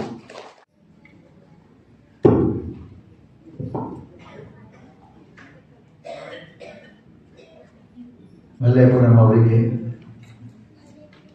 ಹಿರಿಯರು ವಿದ್ಯಾಭೂಷಣ ಅವರಿಗೆ, ಅನಂತರ ಕರ್ಜಿಗೆ ಅವರಿಗೆ ಹಾಗೂ ಸಹೋದರಿ ವೀಣಾ, ಎಲ್ಲರನ್ನು ಹಿರಿಯರಿಗೆಲ್ಲ ವಂದಿಸ್ತಾ, ವೇದಿಕೆಯಲ್ಲಿ ಇರುವ ಬಳಿಯಲ್ಲಿರುವ ವೀಣಕ್ಕನಿಗೆ ಅಭಿನಂದಿಸ್ತಾ, ಎಲ್ಲ ಸಭೆಯಲ್ಲಿರುವ ಎಲ್ಲರನ್ನು ಅಭಿನಂದಿಸ್ತಾ, ನಿನ್ನೆ ಸಾಕಷ್ಟು ಮುಕ್ಕಾಲು ಗಂಟೆ ಕೊಟ್ಟಿದ್ದಾರೆ. ನಿನ್ನೆ ಸಾಕಷ್ಟು ವಿಷಯಗಳನ್ನು ಒಂದು ಅವಧಿ ಇಡೀ ಪೂರ್ತಿ ಮಾತಾಡಿದ್ದೇನೆ. ಇವತ್ತು ಮತ್ತೆ ಮಾತಾಡಲಿಕ್ಕೆ ವೀಣಕ್ಕ ಹೇಳಿದ್ರು.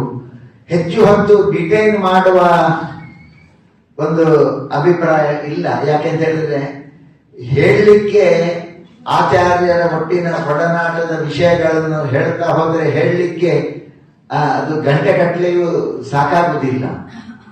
ಮತ್ತೆ ಕಾರ್ಯಕ್ರಮದ ಬಗ್ಗೆ ನಿನ್ನೆ ಸ್ವಾಮಿಗಳು ಬಂದರು. ಹಾಗಾಗಿ ಕಾರ್ಯಕ್ರಮದ ಬಗ್ಗೆ ಒಂದಿಷ್ಟು ಅನಿಸಿಕೆ ಎಲ್ಲರ ಪರವಾಗಿ ಹೇಳಿದೆ. ಅದಕ್ಕೆ ಇವತ್ತು ಕೆಲವು ಆಡ್ ಆಗ್ತದೆ. ಜ್ಞಾನ ಸತ್ರ ಏನು ನಡೀತಾ ಇತ್ತು, ಆಮೇಲೆ ಅನ್ನ ಸತ್ರ ಏನು ನಡೀತಾ ಇತ್ತು. ಇವತ್ತು ಅದಕ್ಕೆ another feather in the cap ಅಂತ ಹೇಳುವ ಹಾಗೆ ವಿದ್ಯಾಭೂಷಣರದ್ದು ಅವರು ಈ ಟ್ರಸ್ಟಿನ ಗೌರವಾಧ್ಯಕ್ಷರು ಹೌದು, ಆಚಾರ್ಯರ ಬಣ್ಣಜ್ಜಯ ಗೋವಿಂದಾಚಾರ್ಯರ ಆತ್ಮೀಯ ಒಡನಾಡಿಯೂ ಆಗಿದ್ದವರವರು. ಅವರಿಂದ ಇವತ್ತು ಅವರ ಕೃತಿಗಳದ್ದು, ಆಚಾರ್ಯರದ್ದು ಒಂದ ಸ್ವಂತ ಕೃತಿಗಳು, ಒಂದ ಮಧ್ವಾಚಾರ್ಯರ ಕೃತಿಗಳ ಅನುವಾದ, ಇದನ್ನಷ್ಟೇ ತಗೊಂಡು ಅವರು ಒಂದು ಕಾಲು ಗಂಟೆ ಇನ್ನೂ ಈ ಹೊತ್ತು ನಾನು ಮಾತಾಡುವ ಬದಲು ಅವರು ಸ್ವಲ್ಪ ಹೊತ್ತು ಇನ್ನು ಹೇಳಿದ್ರೆ ಅನುಕೂಲ ಆಗ್ತಿತ್ತು ಅಂತ ಹೇಳಿ ಎಲ್ರಿಗೂ ಅನ್ನಿಸುವಂತದ್ದೇ ಅದು. ಆದರೆ ಅವರು ಅದು ಯಾಕೋ ಹೇಳಿದ ಸಮಯಕ್ಕೆ 1.25 ಗಂಟೆಗೆ ಅವರು ಅದನ್ನು ಅಬ್ರಪ್ಟ್ ಅಲ್ಲ, ಮೊದಲೇ ಪೂರ್ವ ನಿಗದಿತ 1.25 ಗಂಟೆ ಅಂತ ಹೇಳಿ ನಮಗೆ ಅಬ್ರಪ್ಟ್ ಅಂತ ಹೇಳಿ ಅನ್ನಿಸ್ತದಷ್ಟೇ. ಇನ್ನು ಅದಲ್ಲದೆ ನಿತ್ಯವೂ ಈ ಸಂಗೀತ ಸುಧೆಯನ್ನು ಹರಿಸ್ತಾ ಇದ್ದವರು ನಮ್ಮ ಕವಿತಕ್ಕ ಅವರದ್ದು, ಮತ್ತೆ ಸುಮಕ್ಕನ ಅವರ ಜೊತೆಗೂಡಿ ಅವರೇನು ಮತ್ತೆ ಪುನಃ ಆಚಾರ್ಯರ ಕೃತಿಗಳನ್ನೇ ಅವರು ದಿನಾಲು ಹಾಡ್ತಾ ಇದ್ರು. ಮಂಗಲಾಷ್ಟಕದ್ದು ಸಂಪುಟೀಕರಣ ಮುಂಚೆ ಬೆಳಿಗ್ಗೆ ಮತ್ತೆ ಸಾಯಂಕಾಲ, ಅದು ಆದ್ರಿಂದ ಎಲ್ಲವೂ ಮಂಗಲಮಯ. ಮಂಗಲ ಭವನ ಅಮಂಗಲ ಹಾನಿ ಅಂತ ಹೇಳಿದ ಹಾಗೆ. ಮತ್ತೆ ಇನ್ನೊಂದು ನನಗೆ ನನ್ನ ಶ್ರೀಮತಿ ಯಾವಾಗಲೂ ಹೇಳ್ತಾ ಇದ್ದು, ಇವತ್ತು ನೆನಪು ಮಾಡಿಕೊಟ್ಲು. ಆ ಕವಿತಾಕ್ಕ ಆಚಾರ್ಯರು ಅನುವಾದ ಮಾಡಿದ 14 ಹಾಡುಗಳು ಮತ್ತು ಬೇರೆ ಅವರ ಕೃತಿಗಳನ್ನು ಅವರು ಬೆಂಗಳೂರಿನ ವಸಂತಪುರದ ಮನೆಯಲ್ಲಿ, ಇದನ್ನು ಆಚಾರ್ಯರು ಹೇಳಿದ್ರು ನಮ್ಮ ಮನೆಯಲ್ಲಿ. ಆ ಅಡಿಗೆ ಮಾಡುವಾಗ, ಆಚಾರ್ಯರಲ್ಲಿ ಇರುವಾಗ ಅಡಿಗೆ ಮಾಡುವಾಗ ಅದನ್ನು ಸುಶ್ರಾವ್ಯವಾಗಿ ಹಾಡಿಕೊಂಡು ಅಡಿಗೆ ಮಾಡ್ತಾ ಇದ್ರು.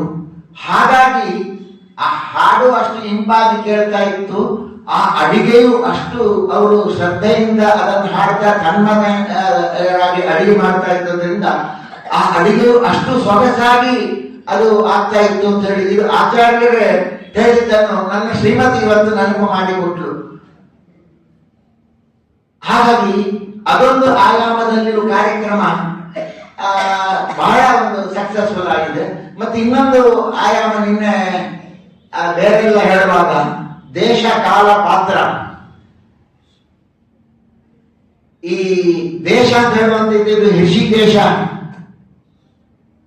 ಅತ್ಯಂತ ಒಂದು ಇದೇ ಆಶ್ರಮ, ವಿಶೇಷವಾಗಿ ಋಷಿಕೇಶ ಗಂಭೀರ ತಟ ಅಲ್ಲದೆ ಇದೇ ಆಶ್ರಮ.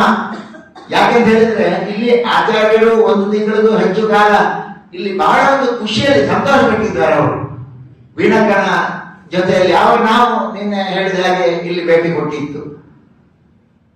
ಒಂದು ಅದರಿಂದಾಗಿ, ಎರಡನೇ ಅಂತ ಹೇಳಿದ್ರೆ ಆಶ್ರಮದ ಇದರದ್ದು ವಾತಾವರಣವೇ ಹಾಗೆ ಇದೆ. ಒಂದು ಬದಿ ಆ ಹಿಮಾಲಯದ ಉಗುರುಗಳು ಮಾತ್ರ, ಉಗುರುಗಳು ಅಂತ ಹೇಳ್ಬೇಕಾದ್ರೆ, ಯಾಕಂದ್ರೆ ಹಿಮಾಲಯ ಅಗಾಧ ಹಿಮಾಲಯದ ಉಗುರುಗಳು ಒಂದು ಬದಿಯಲ್ಲಿ, ಮತ್ತೊಂದು ಬದಿಯಲ್ಲಿ ಎಲ್ಲ ತುಳಸಿ ವನ. ಎಲ್ಲಿ ನೋಡಿದ್ರು ಕಣ್ಣು ಹಾಯಿಸಿದ್ರೆ 5 ಅಡಿ 6 ಅಡಿ ದೂರದಲ್ಲಿ ತುಳಸಿ ಇದು ಗಿಡಗಳು ಕಾಣಲಿಕ್ಕೆ ಸಿಗ್ತದೆ. ತುಳಸಿಯ ಕಂಬು ಮೂಗಿಗೆ ಬೆಳೆಯುತ್ತದೆ. ಮತ್ತೆ ಬೇರೆ ಇತರ ವೃಕ್ಷಗಳು, ತಂಗಾಳಿ. ಇದರಿಂದಾಗಿ ನೋಡಿ ನಮಗೆ ಒಂಥರ ಈ ಒಂದು ಕ್ಯಾಂಪಸ್ ನಲ್ಲಿ ಈ ಕಾರ್ಯಕ್ರಮ ಆದದ್ದು, ಈ ಕ್ಯಾಂಪಸ್ಸಿನಲ್ಲಿ ಇದು ಈ ಸಿಗುವ ಆನಂದ, ಈ ಸಾತ್ವಿಕ ವೈಬ್ರೇಷನ್, ಈ ಆನಂದ ನೀವು ಇಲ್ಲಿಂದ ರಸ್ತೆಗೆ ಹೋದ್ರೆ ಬೆಂಗಳೂರಿನ ಯಾವ್ದಾದ್ರು ಸಣ್ಣ ಗಲ್ಲಿಗೆ ಆಚೆ ಸ್ವಲ್ಪ ಆಚೆ ಹೋದ್ರೆ ಗಂಗೆಯನ್ನು ನೋಡ್ಲಿಕ್ಕೆ ಸಿಗ್ತದೆ ಅಂತ ಹೇಳುವಂತದ್ದು ಬಿಟ್ರೆ ಬೆಂಗಳೂರಿನ ಒಂದು ಬಿಸಿ ಗಲ್ಲಿಗೆ ಹೋದಾಗ ಆಗ್ತದೆ. ಆದ್ರೆ ಇದ್ರ ಒಳಗೆ ಬಂದ ತಕ್ಷಣ ಅದೊಂದು ವೈಬ್ರೇಷನ್ ಬೇರೆ ಆಗ್ತದೆ. ಬೇಡ ಅನ್ಸ್ತದೆ, ಹೊರಗೆ ಹೋಗೋದೇ ಬೇಡ ಅಂತ ಹೇಳಿ. ನಾಳೆ ನಾಡ್ದು ನಮಗೆಲ್ಲ ಮತ್ತೆ ಹೋಗ್ಲಿಕ್ಕೆ ಇರ್ತದಲ್ವ ಇಲ್ಲಿಂದ ಹೊರಗೆ.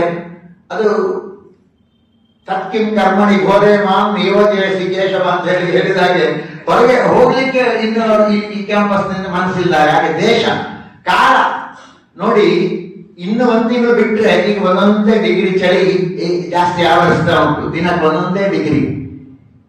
ಇನ್ನು 1 ತಿಂಗಳು ಹೋದ್ರೆ ತೀವ್ರ ಚಳಿ, ಗಂಗಾ ಸ್ನಾನಕ್ಕೂ ಕಷ್ಟ ಆಗ್ತದೆ, ಇಲ್ಲಿ ತಿರುಗಾಡ್ಲಿಕ್ಕೂ ಚಳಿ. ಗಂಗಾ ಸ್ನಾನಕ್ಕಂತೂ ಬಹಳ ಗಡಗಡ ನಡುಗುವ ಚಳಿ ಶುರುವಾಗ್ತದೆ. ಅದಲ್ಲ, ಪ್ಲೆಸೆಂಟ್. ಹಾಗೆ ಇನ್ನೊಂದು 6 ತಿಂಗಳ ನಂತರ ಈ ಕಾರ್ಯಕ್ರಮ ಶಿಬಿರ ಆಗಿದ್ರೆ ಇಲ್ಲಿ ಹೇಗೆ ಚಳಿಯೋ ಸೆಕೆಯೂ ಅಷ್ಟೇ ವಿಪರೀತ ಇರ್ತದೆ, ಎಕ್ಸ್ಟ್ರೀಮ್ ಇಲ್ಲಿ. ಹಾಗಾಗಿ ಆ ಗಂಗೆಯಲ್ಲಿ ಮುಳುಗುವಷ್ಟು ಹೊತ್ತು ಮಾತ್ರ ತಂಪಿರ್ತದೆ, ಶಿವ ಹೊರ ಬಂದ ತಕ್ಷಣ ಸೆಕೆ ಆಗಲಿ ಬೇಯ್ಲಿಕ್ಕೆ ಶುರುವಾಗ್ತದೆ ಇಲ್ಲಿ. ಅದು ಯಾವುದಲ್ಲ, ದೇಶ ಕಾಲ ಪಾತ್ರ. ಇನ್ನು ಪಾತ್ರ ಅಂತ ಹೇಳಿದ್ರೆ ಇಲ್ಲಿ ಈ ಜ್ಞಾನ ಸತ್ರ ಬೇಕು ಅಂತ ಹೇಳಿ ಬಯಸಿ ಅರಸಿ 1000 ಕಿಲೋಮೀಟರ್ಗಳ ದೂರದಿಂದ ಬಂದವರೆಲ್ಲರೂ. ಸೊ ದೇಶ ಕಾಲ ಪಾತ್ರ ಎಲ್ಲವೂ ಇದಕ್ಕೆ ಅತ್ಯಂತ ಸೂಕ್ತವಾಗುವ ರೀತಿಯಲ್ಲಿ ನಮ್ಮ ವೀಣಕ್ಕ ಮತ್ತೆ ಎಲ್ಲರೂ ಅದನ್ನು ಟ್ರಸ್ಟಿ ಸಂಬಂಧಪಟ್ಟು ಎಲ್ಲರೂ ಆಯೋಜಿಸಿದ್ದಾರೆ. ಮತ್ತೆ ಇನ್ನೊಂದು ಕವಿತಕ್ಕ ಮಾತ್ರ ಅಲ್ಲ, ಕವಿತಕ್ಕನ ಯಜಮಾನರು ವೆಂಕಟರಾಜ್ ಅವರು ನಮ್ಮ ಸ್ನೇಹಿತರು, ಅವರೆಲ್ಲ ಅವರು ಮತ್ತೆ ಅವರದ್ದು ಒಂದು ವಾಲಂಟಿಯರ್ಸ್ ಟೀಮ್, ಒಂದು ಆತಿಥ್ಯ ಅಂತ ಹೇಳಿದ್ರೆ ನಮಗೆ ಮದುವೆ ಮನೆಯಲ್ಲಿಯೂ ಇಷ್ಟು ಒತ್ತಾಯ ಮಾಡಿ ಇಷ್ಟು ಪ್ರೀತಿಯಿಂದ ಬಳಸುವಂತದ್ದು ಹಾಕ್ತಾ ಇರೋದು. ಚೂರು ತಿನ್ನಿ ಅಂತ ಹೇಳಿ ಮದುವೆ ಮನೆಯಲ್ಲೂ ಇದು ನಮ್ಗೆ ಆತಿಥ್ಯ, ಇದು ನಮ್ಮ ಬಂಧುಗಳ ಮದುವೆ ಮನೆಯಲ್ಲೂ ಸಿಗ್ಲಿಕ್ಕಿಲ್ಲ ಅಂತ ಆತಿಥ್ಯವನ್ನು ನಾವೆಲ್ಲ ಪಡ್ಕೊಂಡಿದ್ದೇವೆ ಅಂತ ಹೇಳುವಂಥದ್ದು ಸತ್ಯ ಇದೆ, ಯಾವುದು ಅತಿಶಯೋಕ್ತಿ ಅಲ್ಲ. ಹಾಗಾಗಿ ಈ ಎಲ್ಲ ಹಿನ್ನೆಲೆಯಲ್ಲಿ ಇದೊಂದು ವಿಶಿಷ್ಟ ಒಂದು ಶಿಬಿರವಾಗಿ ಮೂಡಿ ಬಂತು. ಇನ್ನು ಆಚಾರ್ಯರ ಬಗ್ಗೆ ಒಡನಾಟದ್ದು ಕೆಲವು ಮಾತುಗಳನ್ನೆಲ್ಲ ನಿನ್ನೆ ಹೇಳಿದ್ದೇನೆ. ಆದ್ರೂ ಅದು ಅವ್ರು ಇವತ್ತು ಹೇಳಿದ್ರು ವೀಣಕ್ಕ, ಅದು ಟ್ರೈಲರ್ ಮಾತ್ರ, ಇನ್ನೆಲ್ಲ ಪಿಕ್ಚರ್ ಬಾಕಿ ಹೈ ಅಂತ ಹೇಳಿ. ಆದ್ರೆ ಅಷ್ಟೆಲ್ಲ ಹೇಳ್ತಾ ಕೂತ್ಕೊಂಡ್ರೆ ಇವತ್ತು ನೋಡಿ ಕೆಲವರು ಹೆಂಗೆ ಆರ್ತಿಗೆ ಹೋಗ್ಬೇಕು ಅಂತಿದ್ದಾರೆ, ಮತ್ತೆ ಕೆಲವರು ಇನ್ನು ನಿನ್ನೆ ಮಾತಾಡಿದ್ದಾರೆ, ಹಾಡಿದ್ದಾರೆ, ಎಲ್ಲ ಮಾಡಿದ್ದಾರೆ. ಇನ್ನು ಕೆಲವರಿಗೆ ಅವರವರ ಇನ್ವಾಲ್ವ್ಮೆಂಟ್ ಅದು. ಹಾಗಾಗಿ ನಿನ್ನೆ ಸಾಯಂಕಾಲ ನೀವು ಮತ್ತೆ ಒಂದು ಅವಧಿ ತಗೊಳ್ಳಿ ಅಂತ ಹೇಳುವ ನಾನು ಬೇಡ ಅಂತ ಹೇಳಿದೆ. ಅದು ಮೊನಾಟನಸ್ ಆಗಬಾರ್ದು. ಆದರೂ ಇವತ್ತು ಅವ್ರು ಹೇಳಿದ್ದಕ್ಕೋಸ್ಕರ ಒಂದು ಅಥವಾ ಎರಡು ವಿಷಯಗಳನ್ನು ಮಾತ್ರ ಆಚಾರ್ಯರ ಒಡನಾಟದ ಒಂದು ಎರಡು. ಯಾಕೆ ನಿನ್ನೆ ಒಂದು ಹೇಳಿದೆ, ಆ ತುಳುನಾಡು ಫೈನಾನ್ಸ್ ನ ಇದಾಗುವಾಗ, ಆ ಒಂದು ಘಟನೆ ಆಗುವಾಗ ಆಚಾರ್ಯರು ಅದು ಹೇಗೆ ಅವರನ್ನು ಒಂದು ಅವರ ಚಾರಿತ್ರ್ಯ ಹನನ ಮಾಡೋ ಒಂದು ಕೆಲಸ ನಡೆದಿತ್ತು ಅಂತ ಹೇಳಿ. ಸಂಭಾವಿತಸ್ಯ ಚ ಅಕೀರ್ತಿ ಮರಣಾದತಿ ರಿಚ್ಯತೆ, ಕೃಷ್ಣ ಹೇಳಿದ್ದು ಇದು ಗೀತೆಯಲ್ಲಿ. ಒಬ್ಬ ಸಭ್ಯನಿಗೆ, ಸಂಭಾವಿತನಿಗೆ ಅಕೀರ್ತಿ ಅಪಕೀರ್ತಿ ಅಂತ ಹೇಳುದು ಅದು ಮರಣಕ್ಕಿಂತ ಕಡೆ ಅಂತ ಹೇಳಿ. ಇಂಥದ್ದನ್ನು ಅವರಿಗೆ ಮರಣಕ್ಕಿಂತ ಕಡೆಯ ಒಂದು ಶಿಕ್ಷೆಯನ್ನು ವಿಧಿಸ್ಲಿಕ್ಕೆ ಕೆಲವು ಷಡ್ಯಂತ್ರಗಳು ಆಗಿದ್ದುದನ್ನು ನಿನ್ನೆ ನಾನು ಹೇಳಿದೆ. ಅದನ್ನು ಅವರು ಹೇಗೆ ಮಧ್ವಾಚಾರ್ಯರ ಕೃಷ್ಣನ ಕೃಪೆಯಿಂದ ಪಾರಾದರು. ಆ ಸಮಯದಲ್ಲಿ ಒಂದು ತಿಂಗಳು ಚಿಲ್ಲರೆ ಅವರು ನಮ್ಮ ಮನೆಯಲ್ಲಿ ಇರುವಾಗ ಇನ್ನೊಂದು ಗುಟ್ಟು ನಾನು ಹೇಳುವಂತದ್ದು, ವಿಷ್ಣು ಸಹಸ್ರನಾಮ ಅಲ್ಲದೆ ವಿಷ್ಣು ಸಹಸ್ರನಾಮ ಹೇಗೆ ಆಯ್ತಲ್ವಾ, ಇನ್ನೊಂದು ಅವರು ನಿರಂತರ ಆ ಸಮಯದಲ್ಲಿ ಅವರು ಯಾರನ್ನು ದೂರಲಿಲ್ಲ, ಯಾರ ಬಗ್ಗೆಯೂ ಕೆಟ್ಟ ಮಾತಾಡಲಿಲ್ಲ. ಅವರು ನಿರಂತರ ಪುರಸ್ಕರಣೆ ಮಾಡ್ತಾ ಇದ್ದದ್ದು ನರಸಿಂಹ ಅಷ್ಟೋತ್ತರ ಶತನಾಮ, ನರಸಿಂಹ ಅಷ್ಟೋತ್ತರ ಶತನಾಮ ಸ್ತೋತ್ರ. ಅದನ್ನು ಅವರು ನಿರಂತರ ಒಂದೊಂದು ದಿವಸ, ಒಂದು ದಿವಸದಲ್ಲೇ, ಆ ಸಮಯದಲ್ಲಿ ಒಂದು ದಿವಸದಲ್ಲಿ 100 ಬಾರಿ ಪಾರಾಯಣ ಮಾಡಿದ್ದುಂಟು ಅವರು. ಅದನ್ನು ಪುನಶ್ಚರಣೆ ನಮ್ಮ ಮನೆಯಲ್ಲಿ ಅದೊಂದು ಗುಟ್ಟು ಇವತ್ತು. ಅದು ಅಷ್ಟು ಪವರ್ಫುಲ್ ಅಂತ ಹೇಳಿ ಆಚಾರ್ಯ ಹೇಳ್ತಾ ಇದ್ರು. ಅದನ್ನು ಅವರು ಅಷ್ಟೇ ಅದನ್ನು ಪಾರಾಯಣಕ್ಕೆ ಸೀತಾರಾಮಾಚಾರ್ಯ ಅಂತ ಹೇಳಿ ಉಡುಪಿಯ ಒಳ್ಳೆಯ ಅಸ್ಟ್ರಾಲಜರ್, ಅವರು ಆಚಾರ್ಯರ ಈಗ ಇಲ್ಲ, ಅವರು ಆಚಾರ್ಯರಿಗಿಂತ ಸೀನಿಯರ್ ವಯಸ್ಸಿನಲ್ಲಿ ಪರಮ ಮಿತ್ರರು ಹೌದು. ಅವರು ಆ ಸಮಯದಲ್ಲಿ ಒಂದು ದಿವಸ ಅವರ ಹತ್ರ ಕನ್ಸಲ್ಟೇಷನ್ಗೆ ಅಂತ ಹೇಳಿ ಅಲ್ಲ, ಹೀಗೆ ಅವರು ಒಂದು ಮಾತಾಡಿ ಬರುವ ಮಿತ್ರರ ಹತ್ರ ಹೋಗುವಾಗ ನನ್ನನ್ನು ಕರ್ಕೊಂಡು ಹೋಗಿದ್ರು ಸಿದ್ದರಾಮಾಚಾರ್ಯ ಮನೆಗೆ. ನಿಮಗೆ ಸಿದ್ದರಾಮಾಚಾರ್ಯ ಹೇಳಿದ್ರು, ಆಚಾರ್ಯ ನಿಮಗೆ ಬಲಿಬಂಧ ಯೋಗ ಈಗ ಬಹಳ ಕೆಟ್ಟ ಸಮಯ ಇದೆ ನಿಮಗೆ ಅಂತೇಳಿ, ಏನ್ ಮಾಡ್ಬೇಕು ಅದಕ್ಕೆ ಅಂತ ಹೇಳಿ ಆಚಾರ್ಯ ಕೇಳಿದ್ರು. ನಟ್ಟಾಗ ಕೇಳಿದ್ರು, ಏನ್ ಮಾಡುದು, ಹೌದು ಇರ್ಬೋದು, ಏನ್ ಮಾಡುದು ಅಂತ ಹೇಳಿ. ಅದಕ್ಕೆ ಸಿದ್ದರಾಮಾಚಾರ್ಯ, ಪರಂಗಪಾಟಿ ಸಿದ್ದರಾಮಾಚಾರ್ಯ ದೊಡ್ಡ ಆಸ್ಟ್ರಾಲಜರ್, ಅವ್ರು ಹೇಳಿದ್ರು, ಅರೆ ನನ್ನ ಹತ್ರ ಏನ್ ಕೇಳ್ತೀರಿ, ನಿಮ್ಮ ಹತ್ರವೇ ಅದು ಗೊತ್ತಿದೆ ನಿಮಗೆ, ನಿಮ್ಮ ಹತ್ರವೇ ಇದೆ ಅಲ್ವಾ, ನೀವೇ ಎಷ್ಟು ಜನರಿಗೆ ಕಷ್ಟ ಸಂಕಷ್ಟ ಕಾಲದಲ್ಲಿ ಅದನ್ನು ನೀವು ಬೋಧನೆ ಮಾಡಿದ್ದೀರಿ, ಉಪದೇಶ ಕೊಟ್ಟಿದ್ದೀರಿ, ನಿಮ್ಮ ಹತ್ರ ಇರುವುದಲ್ವಾ ಅದು ಅಂತ ಹೇಳಿದ್ರು. ಯಾವುದನ್ನು ಹೇಳಿದ್ರು ಅಂತ ಹೇಳಿದ್ರೆ ಇದೇ ನರಸಿಂಹ ಅಷ್ಟೋತ್ತರ ಶತನಾಮ ಸ್ತೋತ್ರವನ್ನು ಆಚಾರ್ಯ ದಿವಸಕ್ಕೆ 100 ಬಾರಿ ಮಾಡಿದ್ದು ಉಂಟು. ಆ ಸಮಯದಲ್ಲಿ ಶ್ರೀ ನರಸಿಂಹ ಪುಷ್ಕರಾಕ್ಷ ಕರಾಳ ವಿಕೃತಾನನ ಹಿರಣ್ಯ ಕಶಿಪೋರ್ವಕ್ಷೋ ವಿದಾರಮನ ಕಾಂಬುಜ, ಹೀಗೆ ಶುರುವಾಗ್ತದೆ. ಇದನ್ನು ಅವರು ಮಾಡಿ ಪುನಶ್ಚರಣೆ ಮಾಡಿ ಮಾಡಿ ಮಾಡಿ ಮಾಡ್ತಾ ಇದ್ರು. ಹಾಗಾಗಿ ಆ ಒಂದು ಬಲಿಬಂಧ ಯೋಗದಿಂದಲೂ ಅವರು ಪಾರಾದರು ದೇವರ ಕೃಪೆಯಿಂದ. ಇನ್ನು ಒಂದು ಅದನ್ನು ಯದ್ಯದಾಚರತಿ ಶ್ರೇಷ್ಠ, ಇಂಥದ್ದು ಹಿರಿಯ ಚೇತನಗಳು ಹೇಗೆ ಅದರ ಒಂದು ಕಷ್ಟ ಬಂದಾಗ ಇಂಥದ್ದೊಂದು ಅಪಕೀರ್ತಿ ತರಲಿಕ್ಕೆ ಚಾರಿತ್ರ್ಯ ಹನನಾಗುವಾಗ ಹೇಗೆ ಫೇಸ್ ಮಾಡಿದ್ರು, ಅದು ನಮಗೆ ಜೀವನದಲ್ಲಿ ಪಾಠ ಅಂತ ನಾನು ಹೇಳಿದೆ. ಇನ್ನೊಂದು ಒಂದು ಮರಣಾದತಿ ರಿಚ್ಯತೆ ಅಕೀರ್ತಿ, ಇನ್ನೊಂದು ಮರಣ ಭಯವೇ ಬರುವಾಗ. ಅದು ಎರಡು ಸಂದರ್ಭದಲ್ಲಿ ನಾನು ನೋಡಿದ್ದು. ಒಂದು ಅವರಿಗೆ ಹಾರ್ಟಿನ ಸಮಸ್ಯೆ ಬಂದದ್ದು ಸುಮಾರು 20 ಚಿಲ್ಲರೆ ವರ್ಷ ಆಗಿರ್ಬೋದು, ಬೈಪಾಸ್ ಸರ್ಜರಿ ಆಗುವಾಗ.